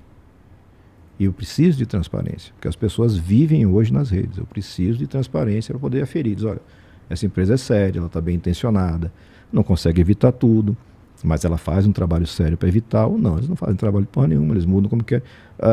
Nessa batalha Biden-Trump, você teve a adoção de filtros pelo Facebook durante a eleição e depois eles tiraram os filtros. Então pode discurso de ódio depois da eleição, mas na eleição não pode. Qual é a lógica disso? Mas eu deixei na mão do empresário decidir. Quando eu coloco transparência, aí a sociedade vai decidir através de seus legisladores. Se é por aí que você vai, vamos legislar mais, não vamos legislar menos, mas com transparência. O jeito que está hoje é perto daquilo que a gente entende como terra sem lei. Ó, coisas que assim, tem uma parte que a gente já falou um pouco sobre ela, que é o que eu acho que pegaria mais, assim, eu correria mais riscos. Assim, você já falou que não tem, a ideia não é mexer no conteúdo e tudo mais, eu entendi, mas que são as paradas assim que talvez fiquem abertas demais. Vamos lá, é o risco sistêmico, que prevê que em determinadas situações as plataformas agem coordenadas, só que a gente não sabe as hipóteses. É um texto muito aberto. É uma escolha do Orlando que eu vejo que precisa ser ou melhor definida ou vai dar problema de interpretação. Você consegue definir isso bem. Hoje você tem as ondas de desinformação. Elas são articuladas. Eu vou dar um exemplo concreto. Elas sempre são articuladas. Elas começam articuladas, depois elas se transformam em orgânicas. Mas sempre começam articuladas. Sempre. Bom, já tem um jeito aí de olhar legal. Isso. Alguém dá um comando nisso. Uhum. Então você vê, você tem um assassinato da vereadora Marielle. Uhum. Durante a noite do assassinato, você começa uma onda de desinformação nacional, envolvendo ela com tráfico, com briga de milícia, briga disso, para descredibilizar a vítima. Não foi uma coisa aleatória, foi uma coisa focada, muito conteúdo. Você sabe que houve uma máquina para impulsionar esse tipo de conteúdo. E depois que Mas de onde vem essa certeza, Alessandro? Na época você teve esses pontos de partida muito mapeados, porque não é natural você ver brotar, porque algumas coisas brotam naturalmente, né? Você tem ondas de informação naturais, mas outras não. Por que você tem já conteúdo pronto? Eu tenho card, eu tenho texto pronto, quando acontece o evento. A gente viu isso ao longo dos últimos 4 anos, um pouquinho mais, acontecer demais. Surge um fato, instantaneamente você tem uma onda de conteúdos já prontinhos, bonitinhos, que saem disparados, e o pessoal chama de gabinete do ódio, mas assim, isso é uma rotulagem para tentar colocar como um lado ideológico. E isso pode ter certeza, não é. São ferramentas de desinformação que são tecnicamente utilizadas. Os caras entenderam as ferramentas de guerra psicológica que você vê em escola militar e trouxeram isso para a política, trouxeram isso para o entretenimento, de certa forma, mas muito para a política. E aí você faz a onda, e depois que a onda vai, ela ativa os seus medos individuais, que são muito raiz, é a religião, é a homossexualidade, e aí você cria uma máquina, aquela pessoa que é ativada por aquele medo, vira ali um propagador. É como você teve com esse projeto de lei. pô, de novo, eu digo, olha, não vai mais poder postar a Bíblia. Caramba, eu vou brigar contra esse projeto de qualquer jeito. Vou passar meu dia inteiro aqui postando contra. E a gente recebe no gabinete telefonema, as velhinhas chorando, meu Deus, eu não vou poder mais ler a Bíblia. Eles vai, minha senhora, que a senhora vai poder ler sua Bíblia. Sempre pôde, vai continuar podendo. Tem um negócio que chama Constituição, né, que diz que pode. O texto da lei não diz que a senhora não pode. Ela diz, não, mas eu recebi aqui. Então isso tem que ser mais cuidado. Então esse momento de orquestração, se a plataforma tiver uma ação mais incisiva nesse começo, isso é bom. E na tua opinião, você que é delegado, trabalhou na Delegacia de Crimes Cibernéticos, essa movimentação para construção, para dar esse início nesse tipo de desinformação é facilmente identificável? Sim, sim. Você consegue identificar pontos de partida. Porque a plataforma ela consegue identificar de onde partem as mensagens. Então, digamos que seja um card ofensivo ao ministro Supremo, só para dar um exemplo. Eu consigo identificar qual foi a primeira postagem. E como é que ela se transformou num viral. Uhum. Aquela árvorezinha toda, você consegue identificar. As plataformas não fazem isso porque não querem, ou só fazem isso quando querem. Quando a gente coloca a obrigação da transparência para eles, eu vou poder fazer essa leitura. Os fatos estão acontecendo e vocês não estão mitigando porque não querem. Porque nesse daqui você mitigou. Como é que aconteceu? Você conseguiu tirar esse conteúdo, por que você não tirou esse? Então essa balança ela se torna mais equilibrada com a transparência. Uhum. Então talvez seja a grande coisa, acho que está até no nome da lei. Transparência é a grande coisa nesse negócio que é extremamente opaco. Vamos dar mais transparência, a pessoa tem que entender o negócio, o tamanho do negócio, o tamanho da grana que roda por trás desse negócio, como é que eles recebem esse dinheiro. Porque tem muita gente que acha, pô, graças a Deus inventaram um WhatsApp, eu não pago nada e me comunico com meu irmão no Japão. O cara está usando seus dados até a alma. O cara traçou um perfil seu de compra que vale ouro. E isso já gerou uma série de desdobramentos em campos ideológicos, políticos, de perseguição em alguns lugares. Então, dar mais transparência para esse jogo é fundamental. Uhum. O risco sistêmico... Cadê? Eu anotei aqui sobre isso. Tá. Elas agem... prevê que as plataformas ajam coordenadas, não é? Isso daí a partir de notificação. Notificação. Notificou. É porque para mim isso daí é muito importante. É notificado. Não é uma coisa assim do nada. Tá rolando aqui a nossa conversa, para não chamar de entrevista. Boa. É pseudônimo, né? Não é. Não é. Tá rolando a nossa conversa e no meio da conversa vamos derrubar o perfil, vamos derrubar o canal, porque não é isso. Você diz, olha, eu dei o exemplo, e é um exemplo bem lá atrás, 10, 12 anos, do Balé Azul. Diz, olha, está acontecendo uma divulgação maciça de conteúdo extremamente problemático. Isso exige uma atenção de você, plataforma. A plataforma recebe essa notificação. E esse é um ponto que o Orlando não avançou. Como é que vai ser essa notificação? A gente conversou até sobre isso, enfim, a gente consegue conversar alguns pontos. Também não pode ser anônimo, senão eu posso ter uma onda de boicote. Eu digo, não, eu quero derrubar o Flow. Vou notificar, a plataforma vai dizer, eu não vou mexer o saco com esse cara, eu vou derrubar logo. Tem que ter esse cuidado. Mas se não for anônima, tá massa. Se for o governo, enfim, o Ministério Público notificando, diz, olha, tem um problema acontecendo. A plataforma passa a ter uma atenção maior em cima desse conteúdo, usando os filtros que ela já tem. E não é à toa que o projeto só se aplica para empresas com mais de 10 milhões de usuários mês. Uhum. Então, ele está falando de 4, 5. Sim. Né? Eles já têm esse recurso, eles já têm esses mecanismos. Eles só vão focar mais e vão ter a leitura de que, olha, daqui para frente, se continua passando conteúdo, a responsabilidade é minha empresa. E eu vou tomar uma multa razoável. Então, essa é a dinâmica que a lei traz. E essa articulação das plataformas é que você tem migração de conteúdo de uma para outra. Né? Você starta em uma plataforma e ela migra para outra. Você tem plataforma, você tem hoje, assim, provavelmente hoje a maior densidade de problema vai estar no serviço de mensageria. Porque ele tem uma camada de proteção a mais de anonimato, de conteúdo, de criptografia, que favorece o cara que quer cometer o crime. O cara já migrou para lá. Eu encontro conteúdo problemático no Twitter? Encontro no YouTube? Encontro. Mas muito menos do que eu encontro nas mensagerias, né? Que elas, enfim, são mais difíceis de você lidar. Mas se eu consigo fazer com que a empresa olhe para isso com mais atenção, eu vou seguramente reduzir os danos. E tem duração, são 30 dias. Mais do que isso, só se tiver uma ordem judicial. Então é meio com alertas, presta atenção. Está rolando um negócio muito complicado aí. A empresa toma os seus cuidados, os perfis são identificados e a justiça vai poder fazer o seu papel dentro de um devido processo legal. Como é que tu propõe que não haja anonimato nas notificações? Você tem que ter alguma identificação de perfil, mínima que seja, mas tem que ter uma identificação. É o que pode o cara ser pela na hora porta lógica, pode ser CPF, pode ser de qualquer forma, mas tem que estar identificado.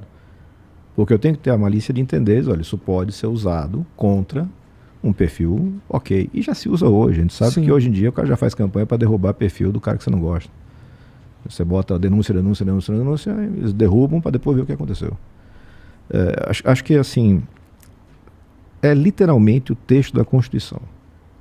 Você preserva a sua liberdade, mas você não pode estar no anonimato. A liberdade para ser como usuário, a liberdade para atuar como notificador dessas falhas ou desses crimes, mas nunca como anônimo, porque você tem um problema. Quando a gente criou o projeto lá atrás, teve uma discussão com relação a essa situação de anonimato. Porque em alguns países, a Alemanha é um exemplo, é permitido o anonimato. Mas, de novo, a gente tem que legislar de acordo com a nossa Constituição. E a nossa não permite anonimato. Isso pode gerar alguma dificuldade para denunciar, estou vivendo uma ditadura e eu quero denunciar crimes graves da ditadura, como é que eu vou fazer isso se eu não posso estar anônimo? Mas esse não é um problema da nossa realidade, pelo menos não é agora. E a nossa Constituição é muito clara na vedação. E se vier uma ditadura aqui pro Brasil, ela pode só desfazer tudo que está aí mesmo, então... São os atos institucionais. Lá tá, a gente testou esse modelo, ele não é bom. Ele não é bom. Não deu bom para ninguém, entendeu? Então, acho que legislar com equilíbrio, sem correria, não precisa da correria. Definir com muita clareza os pontos que são consensuais, eles existem, eles são muito claros. Olha, esses pontos são consenso, vamos legislar logo esses. Depois a gente vai discutir outras coisas que são importantes. Já apresenta o projeto, já começa a discutir. Até uma revisão na lei de direitos autorais, não sei o quê, também só a favor que discuta isso. Porque o sistema mudou. Mas aqui dentro tem um jabuti. Já está aproveitando o trem. E a gente falou sobre o dever de cuidado, falamos agora um pouco sobre o risco sistêmico, e tem um aqui interessante, que é o risco iminente. Risco iminente de dano por conteúdo ilegal, por exemplo. Porra, um risco iminente é meio... mandinar, não é não? Veja, você tem que ter... não dá para antecipar a notificação. Né? Então a notificação tem que ser baseada em alguma coisa. Então eu vou ter que dizer, olha, este conteúdo já postado representa um risco específico. Que tipo de risco a gente pode estar falando aí? Uma incitação para crime, ou incitação ao suicídio, um estímulo ao suicídio. São fatos com risco muito presente. Né? Os desafios que estão o tempo inteiro rolando, hoje muito no TikTok, mas enfim, rolam nas outras redes também. São situações que exigem uma atenção imediata. Então, é muito na dinâmica, mas o fato aconteceu. O que eu quero evitar é que se espalhe, que você tenha um alcance gigante. E as empresas conseguem fazer isso hoje com coisas que são do interesse delas. Por que você parou então? Por que não coloca lá junto com um risco sistêmico, por exemplo? A escolha do relator. Isso não estava lá no primeiro? Não estava. Tá bom. A gente não sofisticava o negócio porque até pela vivência a gente sabe da complexidade que você tem. Então a minha visão sempre foi de fazer a coisa mais básica possível, atacando aquilo que é essencial para matar essa máquina de desinformação e de crime e tocar as discussões com os outros fatores. Se a gente se eu conseguir consenso no Congresso para votar tudo isso e mais um pouco, massa. Mas se eu não tenho consenso, eu não devo paralisar as coisas que são consensuais. Porque eu estou perpetuando o prejuízo. O cara continua usando conta falsa. Pra você ter uma ideia, eu tive uma vez uma entrevista falsa postada num perfil que o cara criou num servidor na Romênia. Ele criou só para isso, para postar uma entrevista falsa, depois matou o servidor, o e-mail era e-mail daqueles de 24 horas americano e tal, a gente foi achar ele porque ele usou o Wi-Fi da casa. Aí conseguiu achar. Mas você não vai fazer isso todo dia. Né? E o usuário normal não vai fazer isso. Então, criar mecanismos para que você evite esse tipo de conduta criminosa é muito importante para todo mundo. E é consenso para todo mundo. O pastor concorda, o padre concorda, o produtor de conteúdo concorda. Ou quem é que defende conta falsa aqui? Acho que ninguém. Quem é que defende que você possa fazer impulsionamento ou use robôs sem divulgar para o usuário? Acho que ninguém defende isso. E se eu consigo matar esses pontos, eu já avancei muito para o que eu tenho hoje. Sim. Dá uma folga. Tá, bom, já vi que tem bastante coisa que você compartilha aqui da minha preocupação, cara. Muito interessante, isso eu esperava o contrário. Tá bom. Cara, mas assim, tem um detalhe aqui, que é no artigo... Tô procurando. Acho que eu não anotei o artigo. Não, é artigo 25. Que é sobre o... Tava lá na tua lei original, no teu PL original lá, o lance das Big Techs, do Google. Compartilhar o acesso a pesquisas internas, tipo... como funciona o algoritmo deles, como funciona... Já tinha alguma coisa tipo nesse sentido, sim. Restrito para consumo, para pesquisa. Então, são o que a gente chama de dados desindexados. Eu preciso saber volume, forma de tratamento, mas nada que invadisse muito o modelo de negócio dos caras. Porque se também ele me entregar o modelo de negócio dele, Tu previa algumas limitações para esse acesso? Você tinha acesso semestral, relatório de transparência... Desculpa, eu me expressei mal. Algumas limitações no sentido de... não é... Tipo, eu não consigo ir lá e ver isso daí. Um cara que não tem, sei lá, talvez nenhum interesse. Acho que a gente fazia transparência total. Acho que sim. Mas isso não é um problema? Não ajuda aí uma certa espionagem industrial? Não, se você não entrar no que é central para o negócio dos caras. Então qual a transparência de algoritmo, como se fala, é muito importante. Por que não estava no projeto do Senado? Porque definir até que ponto é transparência do algoritmo para eu saber se ele está efetivamente evitando o perfilamento de crianças e adolescentes e até que ponto eu começo a entender qual é a matemática dele, do sistema de recomendação que gera pelo engajamento que ele tem hoje.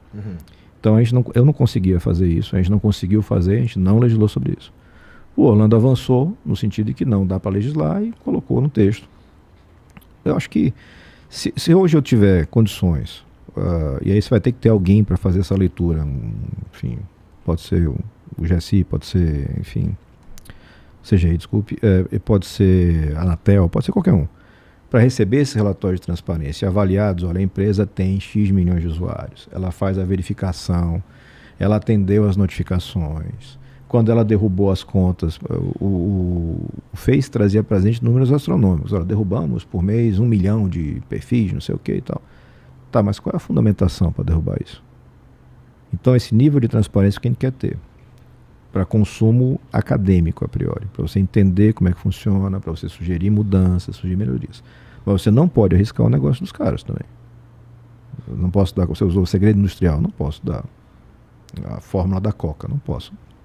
Vou botar na internet. Aqui não dá. Né? Isso não posso fazer. Mas garantir que aquela coisa lá atende os requisitos, que eles estão usando todas as medidas de segurança necessárias, eu acho que é válido. E que dá para fazer sem nenhum prejuízo. Isso está na legislação fora do país, na maior parte das legislações, e isso é importante. Tem 2 julgamentos em andamento nos Estados Unidos que são relevantes e que não estão bem colocados, que vai no sistema de indicação de busca, né? Uma família está processando o Google porque a filha foi vítima do atentado em Paris. E os autores do atentado, os terroristas, foram radicalizados em ambiente digital. Os caras nunca moraram, sei lá onde, lá na Arábia, eles nunca estiveram por lá, mas foram radicalizados. A família está processando o Google. Tá. Porque o Google permite o acesso, recomenda e permite acesso a vídeos de radicalização, de violência, etc. Aquela coisa toda. Vai a julgamento agora, esse mês que vem, vai ser um julgamento extremamente marcante para o futuro da internet, que vai discutir isso, até que ponto o sistema de recomendação se torna responsável pelo conteúdo recomendado. Então essa é uma discussão que está em andamento. Justamente porque está em andamento, numa corte, num julgamento mais sofisticado, não vejo problema em aguardar um pouco para legislar, para definir, olha, o mundo está caminhando nesse sentido. Mas, repito, tem uma série de coisas que são consensuais, facilmente legisláveis, vão melhorar muito o O ambiente. que tu acha que vai dar, assim, se tu pudesse chutar nesse... Eu acho que eles vão condenar. É mesmo? Vão condenar. Porque é Putz. fato, hoje você escolhe, se você escolhe o primeiro vídeo. O resto todo é a máquina que vai escolhendo para você. Você não vai a cada instante clicar aqui, eu quero ver esse vídeo. Não, a máquina vai lhe dar uma série, flow, vamos ver o que está aqui. Tá os mais recentes, tá o Padilha, tá a Manuela Dávila e tal. Mas tá em geral, depois ele me joga. mas tá em geral ali um conteúdo muito parecido um com o outro, ou com que você que condiz com o teu histórico. Não tô defendendo, não. Não. Até porque eu nem uso muito isso daí, sabe? Geralmente eu uso pra assistir coisas que pontuais que me interessam. De sacanagem, eu gosto de ver videogame, então apresenta lá bastante coisa de videogame. Mas existe, inclusive, um botãozinho que você aperta pra desligar essa parada, né? Isso. Então, eu não sei, cara, até que ponto... Inclusive, eu espero que não condene o Google, não, cara. Porque, assim... A tendência é por aí. Porque vamos lá. Tá bom, você recebeu aquele conteúdo ali. Suponho que pra você receber o conteúdo X... Você tem que ter... aquele conteúdo precisa ter alguma coisa a ver com o que você já assiste. É mais ou menos essa ideia que eu acho que funcionam os algoritmos, que é te entregar cada vez mais coisa que você gosta. Ou que tem a ver com você, porque você interagiu, não sei o quê.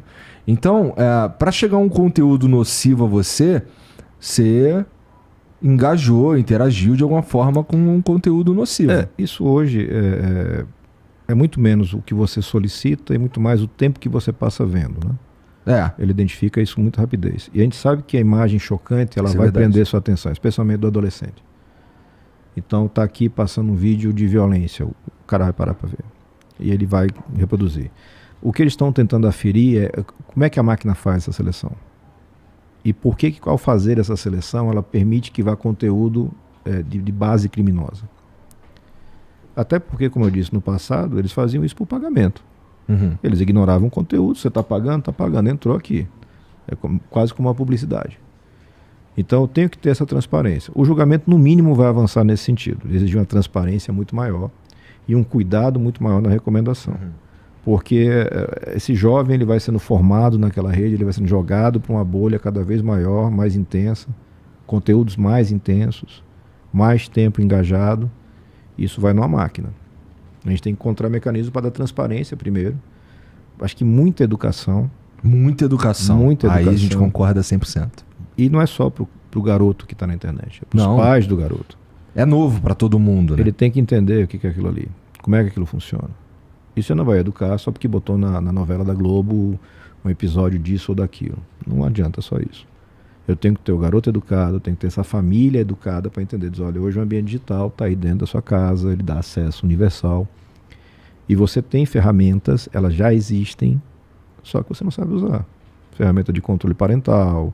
Eu tenho condições de olhar o tempo de permanência dos meus filhos, não estou invadindo a privacidade deles. Estou querendo saber quanto tempo eles estão usando. Mais ou menos qual é o conteúdo. Isso tudo está disponível já. Mas quase ninguém usa. Para não dizer ninguém, quase ninguém usa. Lá em casa a gente usa mais criança e adolescente, eles são meio sinistros, cara. Claro. Eles dão um jeitinho deles ali de te enrolar, né? Sim. Eu sei porque eu tenho uma filha de 10, outra de 8, e elas dão os golpes delas lá, cara, que me surpreendem. E olha que gosto de me considerar macaco velho disso aqui. Tá? Os macacos novos sempre dão, são pulando de... Porra, meu irmão. Nossa. Cara, elas fizeram outro dia, como não tem criança assim ouvindo a gente, eu acho que tá tranquilo falar.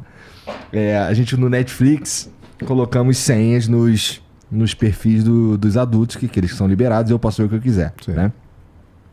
E deixamos um perfil para criança lá, para elas entrarem no perfil delas de criança lá e ver as coisas que tem de criança. Porra, a menina não descobriu que ela pode excluir aquele perfil, criar um outro. Onde é que ela descobriu isso? Cara, eu acho que é de fuçar, meu irmão.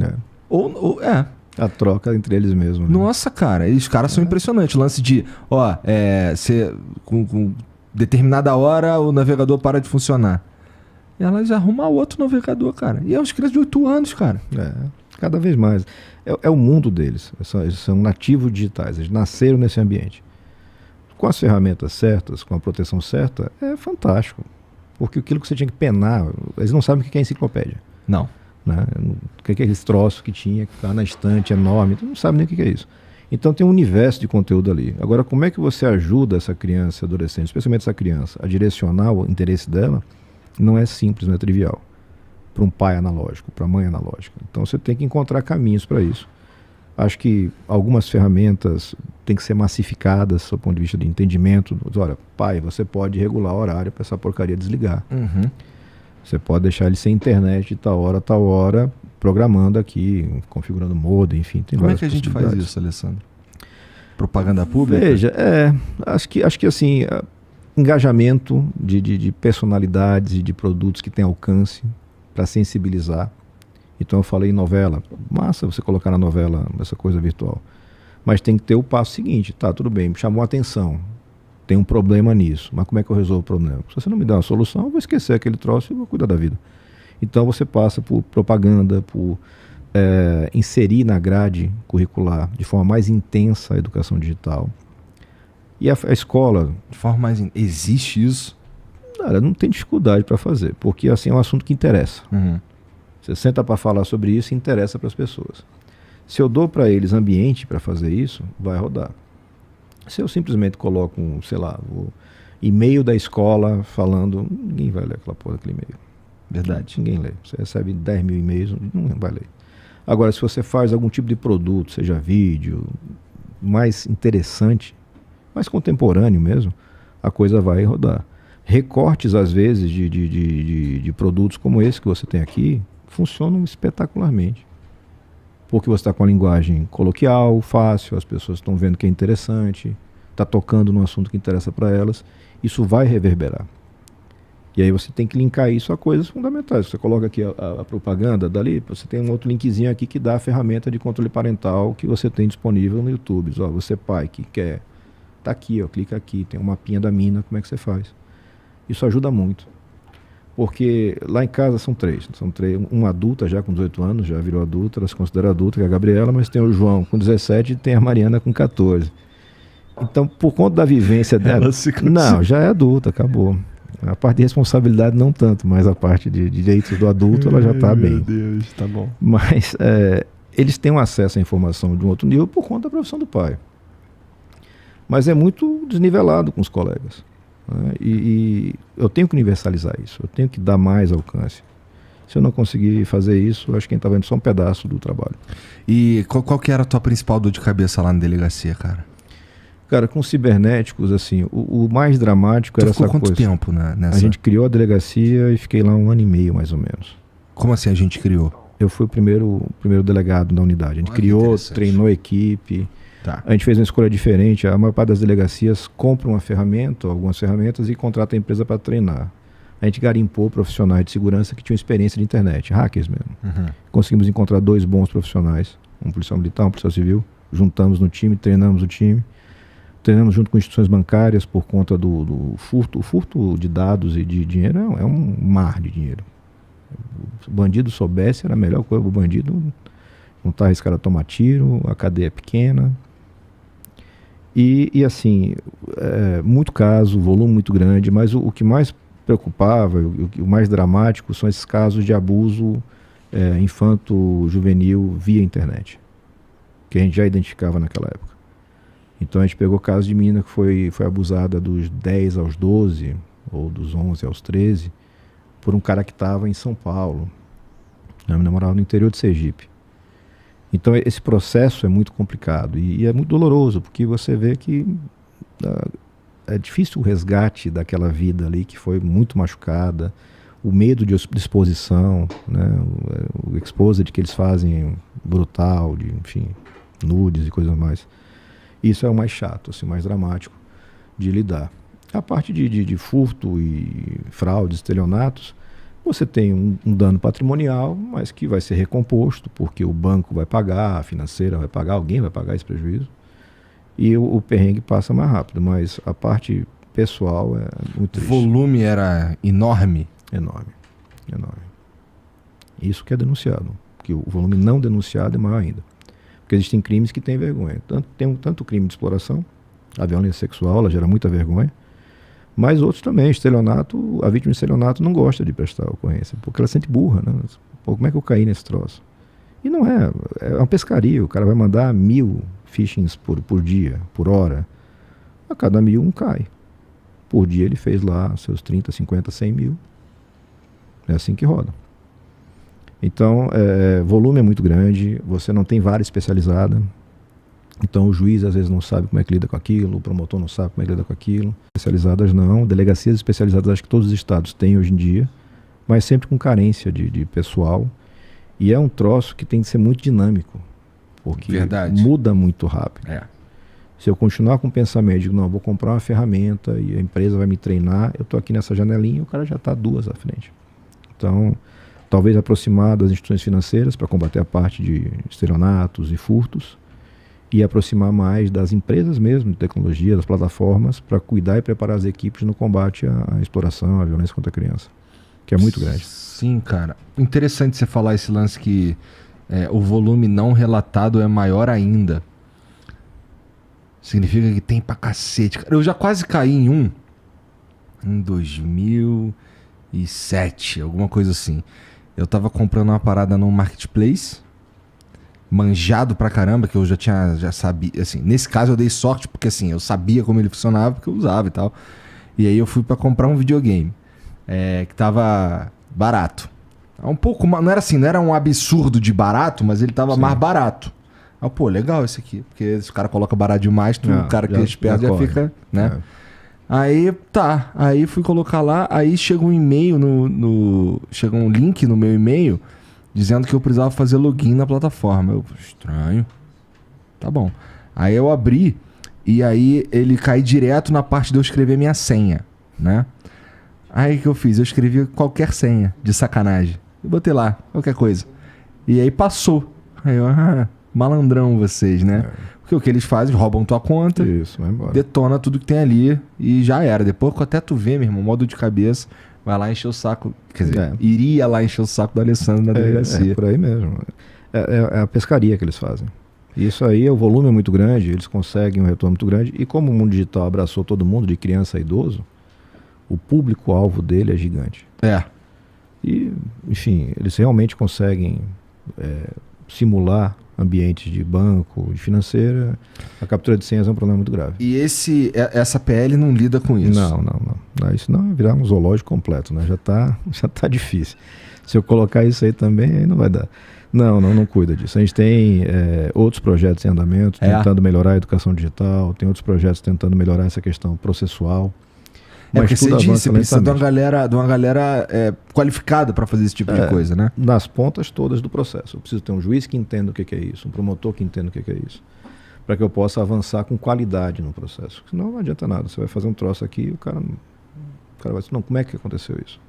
Como é que alguém em Campinas abusava de uma criança a 3.000 quilômetros de distância? Uma cabeça analógica, isso não existe. Você vai ter que ter um convencimento, você vai provar isso com fotos, com vídeos, com tudo que tem direito e talvez dê certo. Se esse juiz já tem uma formação adequada, não. Aí ele já vai cair matando. E eu também acho muito importante que a gente saiba do que a gente está falando. Inclusive, não quero desmerecer ninguém, mas eu vi uns vídeos dos deputados debatendo a PL aqui, cara, que, cara, eu fico pensando, esse cara... Ele não tá ligado, ele nem sabe o que é isso aqui, cara. O cara tá falando, isso aqui, a gente tá falando do Elon Musk. Aí tu fica, caralho, o outro não consegue falar Facebook, WhatsApp, não sei o quê. E eu fico com o cu na mão. Porque assim, o cara faz uma merda lá, vamos dizer que fez a merda lá, tá bom? Não tô levando em consideração que volta pro Senado. O cara faz uma merda lá, é minha vida que vai pro espaço, irmão. Isso. É isso mesmo. Especialmente porque ele não sabe o que ele tá fazendo, claramente, dá pra ver. Aí você entra numa seara que é fundamental. A gente tem que procurar gente mais qualificada para votar. Na ideologia que você curtir, né? Tanto faz. Mas tem que ter gente qualificada. Porque eu tenho exemplos nesses 4 anos de gente de esquerda que você trabalha muito bem. Gente de direita que trabalha muito bem. Que o cara estuda o que vai fazer, o cara se prepara, o cara tem equipe técnica. Mas também tem a experiência de gente dos dois lados que não se prepara com nada. O cara vai lá só para fazer o videozinho dele, já vai render para a base. As emendas parlamentares para garantir obras e serviços básicos que também interessam à base e acabou. Tu curtia, né, o orçamento secreto? Brigamos bastante. Passamos 3 anos brigando. 3 anos brigando contra o orçamento secreto. Mas veja, foi uma briga tão meritória, tão boa de fazer, que o resultado final foi que você teve muito mais recurso disponível. Porque aquela grana toda que ia ali por um caminho nebuloso, voltou para o orçamento. Quando voltou para o orçamento, você consegue fazer indicação e distribuição. Então, valeu a pena a briga. Causou uma série de inimizades. Mas não é a primeira vez na vida, não vai ser a última. Eu não vim para esse negócio para fazer amizade. Eu vim para esse negócio para tentar prestar um serviço. E tem algumas coisas que a gente faz como parlamentar que a média não faz. A parte de fiscalização, por exemplo. Que o nego acha, não, sua parada é só fazer discurso, distribuir emenda. Não é, tem uma parte que é de fiscalização que é muito importante.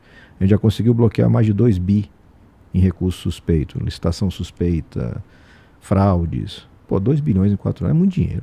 Muito dinheiro. E tem mais 6 na gaveta tentando bloquear. Isso daí, como é que funciona isso daí? Vocês pegam para analisar os contratos? A gente tem um negócio que chama gabinete compartilhado. Eu divido meu espaço com mais... Hoje são 6 deputados.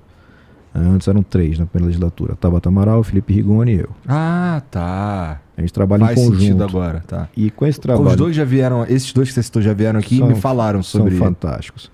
E ali dentro do time que a gente contrata em conjunto, tem analista de dados, tem engenheiro de computação, para poder fazer essa peneira de dados e dar um endereçamento que muitas vezes surge numa notícia. Tem uma notícia aqui de compra de kit de robótica para escolas no sertão nordestino, para escola que não tem banheiro, não tem energia elétrica. Pô, como é que é isso? Aí você vai em cima e faz a fiscalização, faz a denúncia. Essa dos robóticos saiu agora, acho que umas 2, 3 semanas, 189 milhões de reais, que seriam destinados para nada. Era desvio puro e simples. Então, assim, são ferramentas que você tem, porque você, como parlamentar, consegue fazer. Você consegue requisitar uma informação. Se você fizer uma representação, alguém vai lhe responder, diferente. Então, deixa eu fazer uma pergunta idiota. Tá bom, você segurou esses 189 milhões aí. Isso daí não foi gerado espontaneamente. Alguém se movimentou para fazer isso aí. Acha esse cara e fode ele? Como é que funciona? Assim, uma coisa que eu tive que me conformar nessa atuação de política é que eu vou até um pedaço do negócio. O pedaço seguinte depende do Ministério Público, da Polícia Federal, e nem sempre na velocidade que eu gostaria. Tem uma série de fatos que a gente já identificou, já apontou, já provou que o nego devia estar na cadeia. Mas não está. Está sentado em belas cadeiras em Brasília. Mas está lá. O processo está lá. Se um dia alguém acordar e dizer, olha, Jesus me iluminou e eu vou hoje trabalhar direito, tem uma fila de processos para fazer. Uma fila de muita gente irrelevante que atua criminosamente, de forma transparente. Claro, todo mundo vê, todo mundo sabe. Na Brasília é muito fácil de você identificar as coisas. Não é difícil. É céu aberto. São os jantares, os almoços, enfim, os cafés. E a troca de favores. Isso tudo é mapeado, é fácil de fazer. Mas falta, talvez, coragem para botar para andar. Ai, pois é, cara. É por isso que eu falo, quando eu converso com políticos em geral, eu falo, cara, eu já parto do princípio que eu não gosto muito de você, cara. É justo. Eu sou bastante criticado por essa posição, inclusive, mas tudo bem. Mas o único motivo que eu tive para entrar na política foi não gostar dos políticos que estavam lá. Se eu achasse que eles eram bons, não precisava ter entrado. Estava tocando minha vida, estava em casa. Eu gosto do meu serviço, eu gosto do trabalho que eu faço. Mas você olha para a representação e diz, esses caras não vão fazer o que eu acho que precisa fazer. E a chance de virar um cara escroto, tem todas as facilidades para você ser um escroto? Todas. Você tem impunidade total de um lado, acesso a recurso aberto do outro, e os exemplos bem-sucedidos. Os bem-sucedidos na política brasileira são, em grande parte, figuras vinculadas à corrupção. E aí como é que você faz? Aí você volta para casa, tem os seus filhos, você vai dizer, não, meu filho, você tem que trabalhar bem, você tem que estudar para se dar bem. Aonde, né? Deixa eu voltar rapidinho aqui o lance da PL, que é o seguinte, eu não sei também se estava no teu texto original, mas os políticos, eles terão imunidade parlamentar Não estava no nosso projeto. No que eles falarem de absurdo na internet? Não tava. O que acontece ali? Ali é o tipo de cenoura, vamos dizer assim, né? Para motivar voto. É o relator ali tentando catar voto. A imunidade parlamentar ela é constitucional, mas ela não é irrestrita. Ela tem um lugar específico para acontecer. Eu não tenho imunidade para fazer qualquer coisa. Para cometer crime, por exemplo. Não existe imunidade para cometer crime. Hoje você tem decisões aos montes do Supremo nesse sentido. A massa você tem imunidade, e a imunidade que você tem falando aqui, tem falando na internet, tem falando em qualquer lugar. Mas ela tem limites muito claros. Quando o Orlando traz isso e coloca no texto, ele talvez consiga garimpar alguns votos. O cara, putz, vou ter uma imunidade, mas ao mesmo tempo ele traz uma antipatia muito grande da sociedade que vê um privilégio. Então não estava na versão do Senado. Se chegar no Senado com esse dispositivo, eu voto contra. Tem ferramentas que você chama, você destaca, você tira esse pedacinho, vota contra esse pedaço, então, para tentar tirar, porque é desnecessário. E assim, a gente tem que trabalhar contra essa maré de privilégios que separa tanto a gente, né? O político está tão longe da sociedade, e você vai colocar mais uma camada de distâncias. Olha, você está um cidadão comum, tem um monte de... E você não, você foi eleito e você não precisa mais. Não dá, acho que não é o caminho. Mas entendo o raciocínio que ele fez, um raciocínio bem pragmático. Ele quer voto, ele precisa formar maioria em cima de um texto difícil, e ele entendeu que isso era um caminho. Por tudo que você está me falando aí, tem muita coisa que acaba entrando aqui para tentar fazer essa porra andar. Isso. Né? Suponho que tenha lobby de empresa de comunicação, suponho que tenha tudo isso aí. Faz muito sentido, inclusive, porque eu vi que a palavra publicidade no PL aparece, eu até anotei aqui, cara, uma cacetada de... Aqui, ó. 39 vezes aparece a palavra publicidade e a palavra desinformação aparece 3 no PL das fake news. Então tem um... Criou um foco aí muito grande que não era o foco original. Então assim, suponho que tenha muitas concessões aqui, muita conversa aqui e ali, não sei o quê, que estão sendo conduzidas por um político muito experiente, Sim. politicamente falando. Sim. Que, você vai me desculpar, muito mais experiente que você. Muito né? mais. Tem uma história de política muito mais longa. Eu consigo entender tudo isso. Consigo entender que você não quer ter rabo preso, tudo mais e tal. Mas é uma manobra política para fazer isso daqui andar. Na tua... Putz, eu não quero te colocar sei lá, te dar um rabo pra tu... Mas, porra, parece eu sei lá, eu desaprovo esse tipo de conduta, tá ligado? Veja, não sei o que você acha. É muito uma escolha individual, né? Como é que você quer fazer política? Né? No meu caso específico, existe um limite para onde você pode ir. Porque quando você passa desse limite, você vai desvirtuar o objetivo final que você tinha. Então, se eu quero fazer uma lei para poder proteger as pessoas, e para aprovar essa lei, eu tenho que criar uma série de privilégios e maluquices, eu perdi a base da parada. Eu estou causando muito mais dano do que resolvendo problemas. Então é o meu jeito de ver e é o meu jeito de trabalhar. Não vou dizer que eu vou vencer todas as votações, mas vencemos a primeira. A relatoria foi do senador da Bahia, Ângelo Coronel, não teve problemas, tumulto com as empresas, aquela coisa toda, mas o projeto passou com alguma tranquilidade. E se voltar para o Senado, dentro desses parâmetros, eu tenho certeza que é aprovado também. Acho que é muito o que você quer no final do dia. Eu quero chegar em casa e dizer, porra, eu fiz o que dá para fazer. Mas se você fizesse mais isso e aquilo, você conseguia. Eu não quero fazer. Bota outro. Para mim não vale. Porque se for para de você fazer qualquer coisa pelo resultado, aí, meu irmão, virou várzea e não é o que eu quero para minha vida.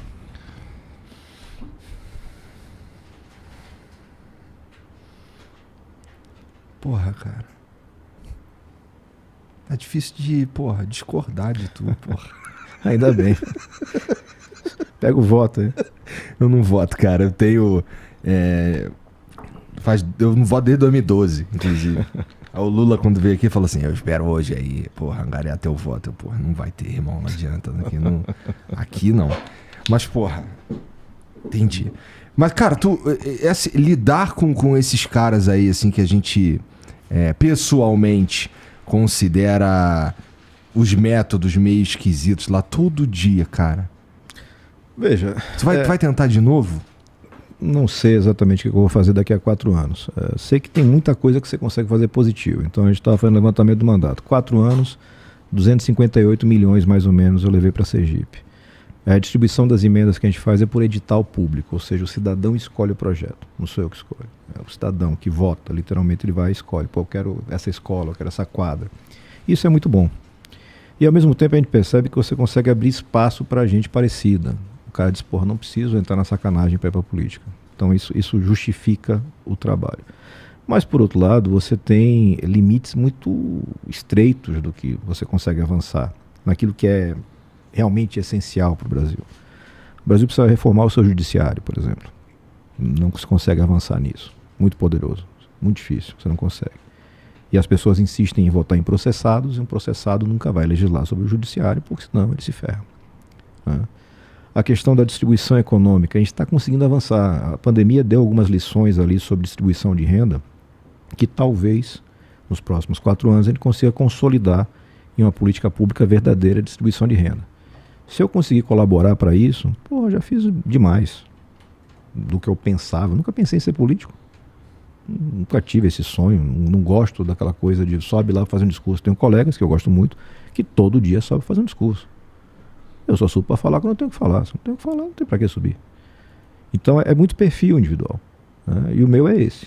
As pessoas em Sergipe, de certa forma, conheciam esse perfil, confirmaram o perfil, é isso aí, não tem personagem, não vou fazer dancinha, TikTok, não é minha parada. Né? Se é poucas ideias e tal, que a polícia é mais ou menos isso mesmo. Mas tem objetivos muito claros e a pessoa consegue fiscalizar.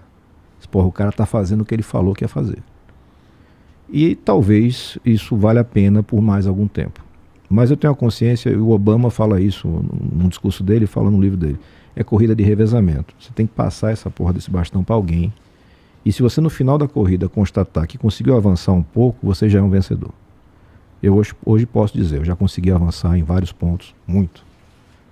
Me considero um vencedor nessa corrida. Mas tem que desapegar essa porra dessa vaidade e dizer, olha, agora outro cara pega isso. Eu vou cuidar da família. Eu fico nesse Sergipe, Brasília, que é um inferno. E os filhos crescendo, a mulher, enfim, tomando conta de tudo dentro de casa. Isso é muito pesado. Entendi. Gianzão, tem mensagem pra nós aí? Só texto. Texto? Tá bom. Bom, antes de eu ler os textos, então, deixa eu falar aqui do... Já tomou hidromel, senador? Já tomei sim. Tu gosta de hidromel? Até gosto. Tem um tempão que não tomo. Então você vai tomar hoje com a patroa. Opa. Elga é o nome dela, né? Elga, isso aí. Estudei você também, safado. Isso aí. Também. Vamos fazer o trabalho. Pois é. Ó, isso daí, cara, tem uma galera que acha que não sabe muito bem o que é hidromel, mas na verdade é simples. É como se fosse um vinho, só que em vez de usar uva pra fermentação, usa o mel. E aí dá essa bebida aqui que é reconhecida, cara, pelo mundo. Ó, muito bom. Aqui, ó, essa daqui que é a receita, essa aqui é a tradicional, que deu a origem a todas as outras receitas. Ó, essa medalhinha de ouro num concurso internacional. Então, dos 4 sabores que participaram, 2 receberam medalha de ouro, 2 receberam medalha de prata, além dos 2 novos sabores que foram criados aí pensando na temporada quente do ano da linha Fresh, que é esses pra você tomar muito gelado, tá? Muito bom. O Felipe, que é o cara que faz isso aqui, ele falou que é pra tomar isso aqui 14 graus, entendeu? Chega lá na adeguinha de senador, bota ali 14 graus. Um termômetro regular. Não, mas vou tomar gelado. No calor de Sergipe, então, mais gelado ainda. Isso aí. E, bom, existem 6 sabores, então. Existem os 2 da linha Fresh, que eu falei. Um de limão e um de abacaxi. Esses pra você tomar na beira da praia, na beira da piscina. Mó calorzão, tá com um monte de gelo no copo, toma esses. E tem os outros 4 sabores, que foram os que vieram primeiro, que é o tradicional, o Oak Age, que é maturado com lascas de carvalho. Sabe quanto custa uma lasca de carvalho? Não tenho nem ideia. É coisa fina, meu irmão. Tem o Double Oak, que esse lembra um vinho seco, é o meu favorito. E tem o Frutas Vermelhas também, é um pouquinho mais doce. A galera aqui do estúdio gosta bastante desse, tá? E você pode comprar lá em philipmedia.com.br e usar o cupom FLOW10, você vai ganhar 10% de desconto, beleza? existe lá, tá rolando agora, como tá chegando o Dia das Mães e tudo mais, você vai presentear tua mãe, né, cara? E, pô, Philip Mead, hidromel Philip Mead é um excelente presente, até porque já tem os kits lá com desconto, e se tu usar o cupom FLOW10, tu ganha desconto em cima do desconto. Então tá aí a malandragem, tu entra lá, procura lá os kits lá pra dar de presente pra tua mãe, que na real tu vai tomar tudo, coloca FLOW10, que tu ainda ganha mais um desconto em cima dessa parada aí, beleza? Tem uma dica que o Jeanzão me deu aí, uma cal interessante, que é... Bom, como isso aqui precisa de um frete diferenciado, né? É vidro, é um líquido que tá aqui e tudo mais. Tem uma galera que sofre com o preço do frete. O Philip Mead, o Felipe, né, que é o cara que faz isso aqui, a empresa em geral, não tem culpa disso aí. Quanto custa o frete. Mas tem um macete, meu irmão. Se tu comprar na Amazon, lá na Amazon, que os caras estão tentando foder a Amazon, tô brincando. Estão tentando foder a Amazon? Não tá. Tem exclusão total lá. Eu vi, aplicativo para vendas não participa. Tá escrito lá, de fato, tá lá. Um gigante a menos. Você consegue comprar, se tiver Amazon Prime, o frete sai baratinho, meu irmão. O Jean fez um teste aí, que tinha um frete dando, sei lá, outra garrafa de hidromel, não é? E pela Amazon saía por R$13 o frete, então fica muito mais tranquilo. Eu nem sei se o Felipe gosta que a gente fale sobre essa parada. Deixa claro que é um pouquinho mais caro na Amazon. Que tem... Na Amazon acaba sendo um pouquinho mais caro, você não consegue usar o cupom de desconto, mas aí tu vai avaliar se vale a pena, tá? E lá no site, no philipmead.com.br, tem também um atendimento pra galera que é distribuidor, pra galera que tem balada, que quer vender lá no seu estabelecimento. Então, tem uma equipe só pra fazer isso pra você, te ajudar a fazer a melhor compra, tá? Tudo que você precisa fazer é entrar lá no site, fazer um cadastrinho que os caras entram em contato contigo e tá resolvido.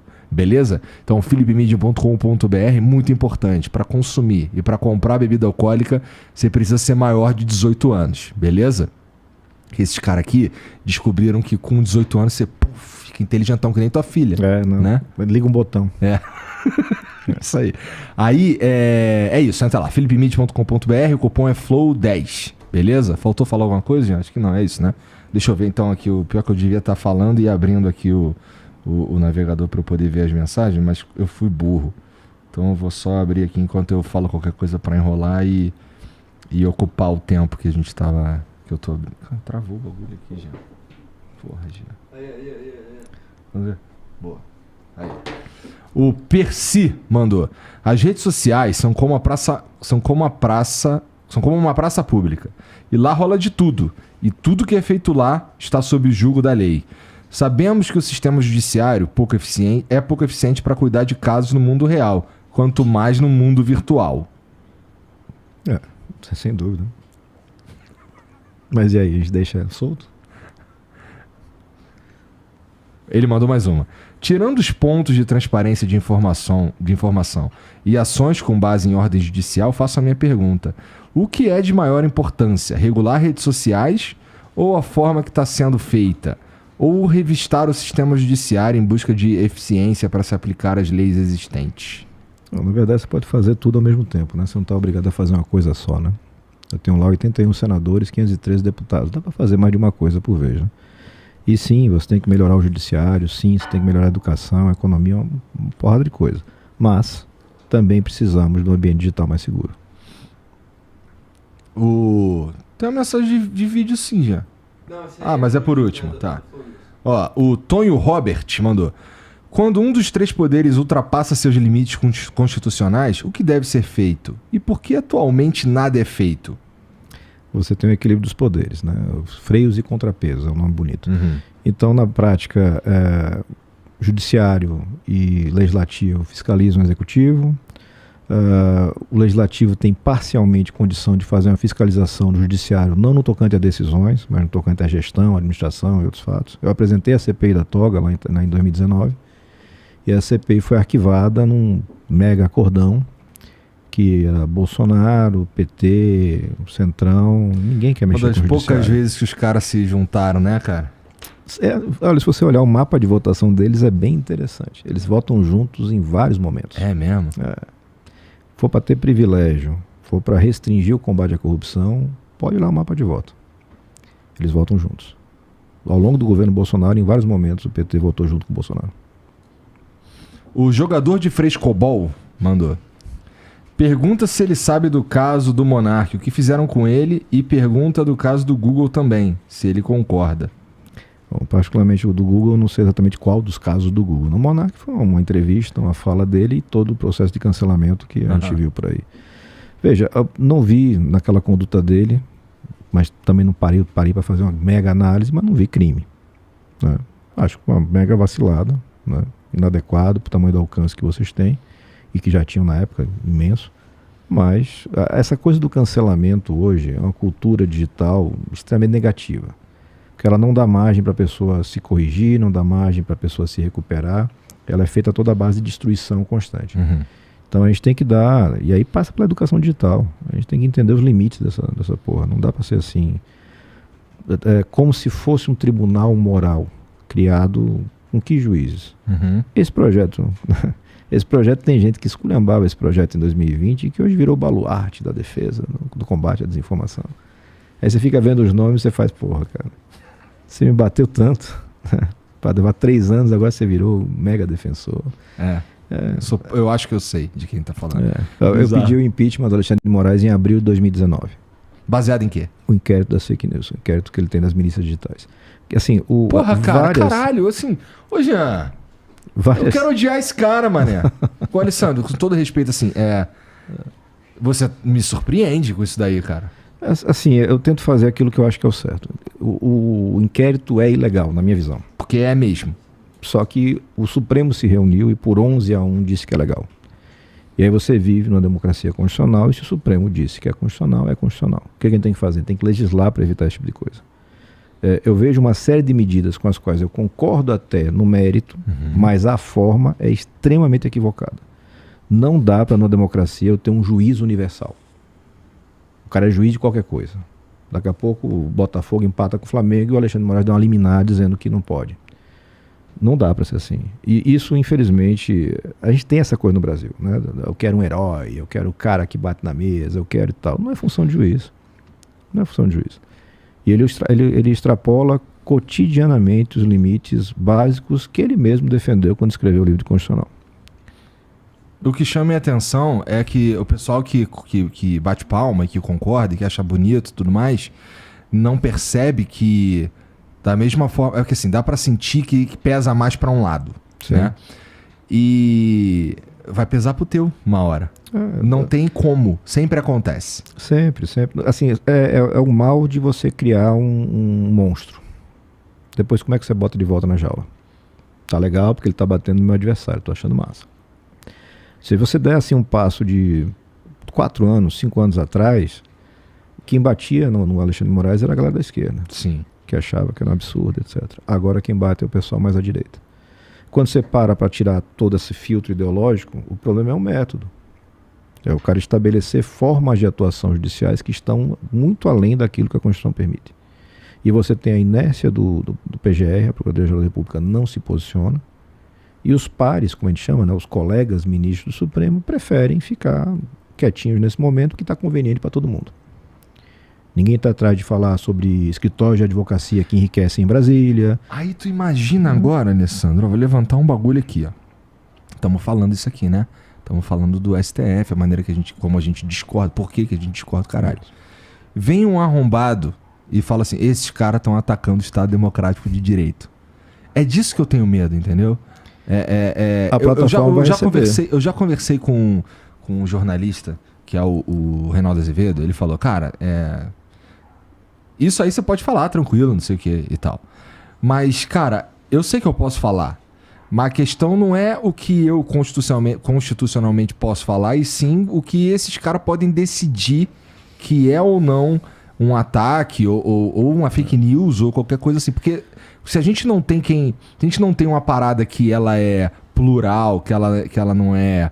que tem a participação real da sociedade para decidir esse tipo de coisa, e a gente cria um órgão, ou a gente dá esses poderes para um cara X, a gente corre o risco do viés. O grande risco está na censura prévia, né? Em você antecipar. Você falou, eu realmente não sabia disso, que o Monark, qualquer pessoa está excluída das redes. Ele está banido de tudo quanto é rede. Foi junto com ele Nicolas... Só que o do Nicolas Ferreira... Voltou, ele é deputado, então não sei o que, né? Assim, não faz sentido. Não tem nenhum lastro jurídico, constitucional para esse tipo de coisa. E aí eu imagino o que falta em termos de recurso e de movimentação jurídica para poder resgatar. Porque, veja, se ele cometer qualquer crime, tanto faz no formato crime, ele tem que ser sancionado pelo crime. Mas ninguém pode ser previamente impedido de manifestar sua opinião. Isso não faz o menor sentido aqui, enfim, qualquer democracia que se respeite. A gente perdeu a mão nesse negócio. O Bolsonaro fez um governo tão confuso, o Bolsonaro foi tão ruim na pandemia, que virou um vale tudo. Diz, não, agora pode tudo, porque é para combater esse monstro e tal. Mas meio que agora virou um fantoche, um monstro lá, e você continua combatendo e tal, faz essa coisa toda. E usa de desculpa para fazer qualquer coisa. Em que momento ele vai parar isso e dar uma ré, eu não sei. Mas esse momento precisa chegar. E pouca gente para fazer essa fala. Porque o rabo preso não permite. O cara fala, porra, eu vou falar isso, ele vai pegar o meu processo, que está lá na gaveta, dormindo há tanto tempo. E tem processo pra caramba, dormindo naquelas gavetas. A ministra Rosa Weber fez um negócio, ela é bem discreta, né? Ela fez um negócio fantástico. Ela diz, agora tem 90 dias para você devolver, você não pode mais deixar na gaveta a vida inteira. Os caras deixaram na gaveta 5 anos, 6 anos o processo. Fica aqui, no dia que eu precisar, eu tiro o processo. Diz, opa. Virar arma política. É o retrato de um pedaço do Brasil que a gente tem hoje, que a gente vai ter que enfrentar. Não é dando golpe, não é combatendo a democracia, é votando melhor. A solução para a democracia é mais democracia, melhor democracia. Se eu colocar lá gente qualificada e independente, a coisa roda. E eu não preciso de todo mundo, não. Eu preciso só da maioria. Se eu consigo colocar lá mais do que 40, eu preciso de 41 senadores que tenham independência para poder enfrentar questões que hoje não são enfrentadas. Não é simples, não é trivial. Então, Alessandro, muito obrigado por vir aí, cara. Eu sei que tu fez um esforço para estar aqui hoje. Obrigado pela moral. Não, valeu demais. Muito bom. E, cara, tuas redes sociais e como as pessoas fazem para falar contigo? Cara, eu sinceramente não vou saber as redes, mas busca senador Alessandro que você vai achar lá. A gente vai fazer a nossa parte aqui, porque assim, a gente sabe, na verdade. A gente só pergunta porque tem um cara que tá só ouvindo. Então você que tá só ouvindo, vem aqui no YouTube aqui e clica na descrição aqui, que vai estar tudo aqui para você ir lá dar uma perturbada no cara, tá bom? Importante. Eu aposto que ele vai gostar se você for lá perturbar ele. Se não passar do limite, não xingando a mãe, perturbar, tá bom. Eu tô dizendo assim, cobrar, tá ligado? Isso é importante demais, pô. Se você consegue fazer a pessoa entender que o dinheiro é dela, o voto é dela, e que o político é só um empregado que você pode demitir a cada 4 anos, você muda o Brasil. É difícil as pessoas entenderem isso. Elas empoderam demais o político. É um empregado seu, por 4 anos, pode mandar embora, não precisa pagar nem rescisão. Boa. Então, obrigado mais uma vez por vir aí. Vocês que assistiram, muito obrigado também. Fica aí que vocês vão direto pro Flow News e a gente se vê amanhã, tá bom? Um beijo pra todo mundo. Até lá. Tchau.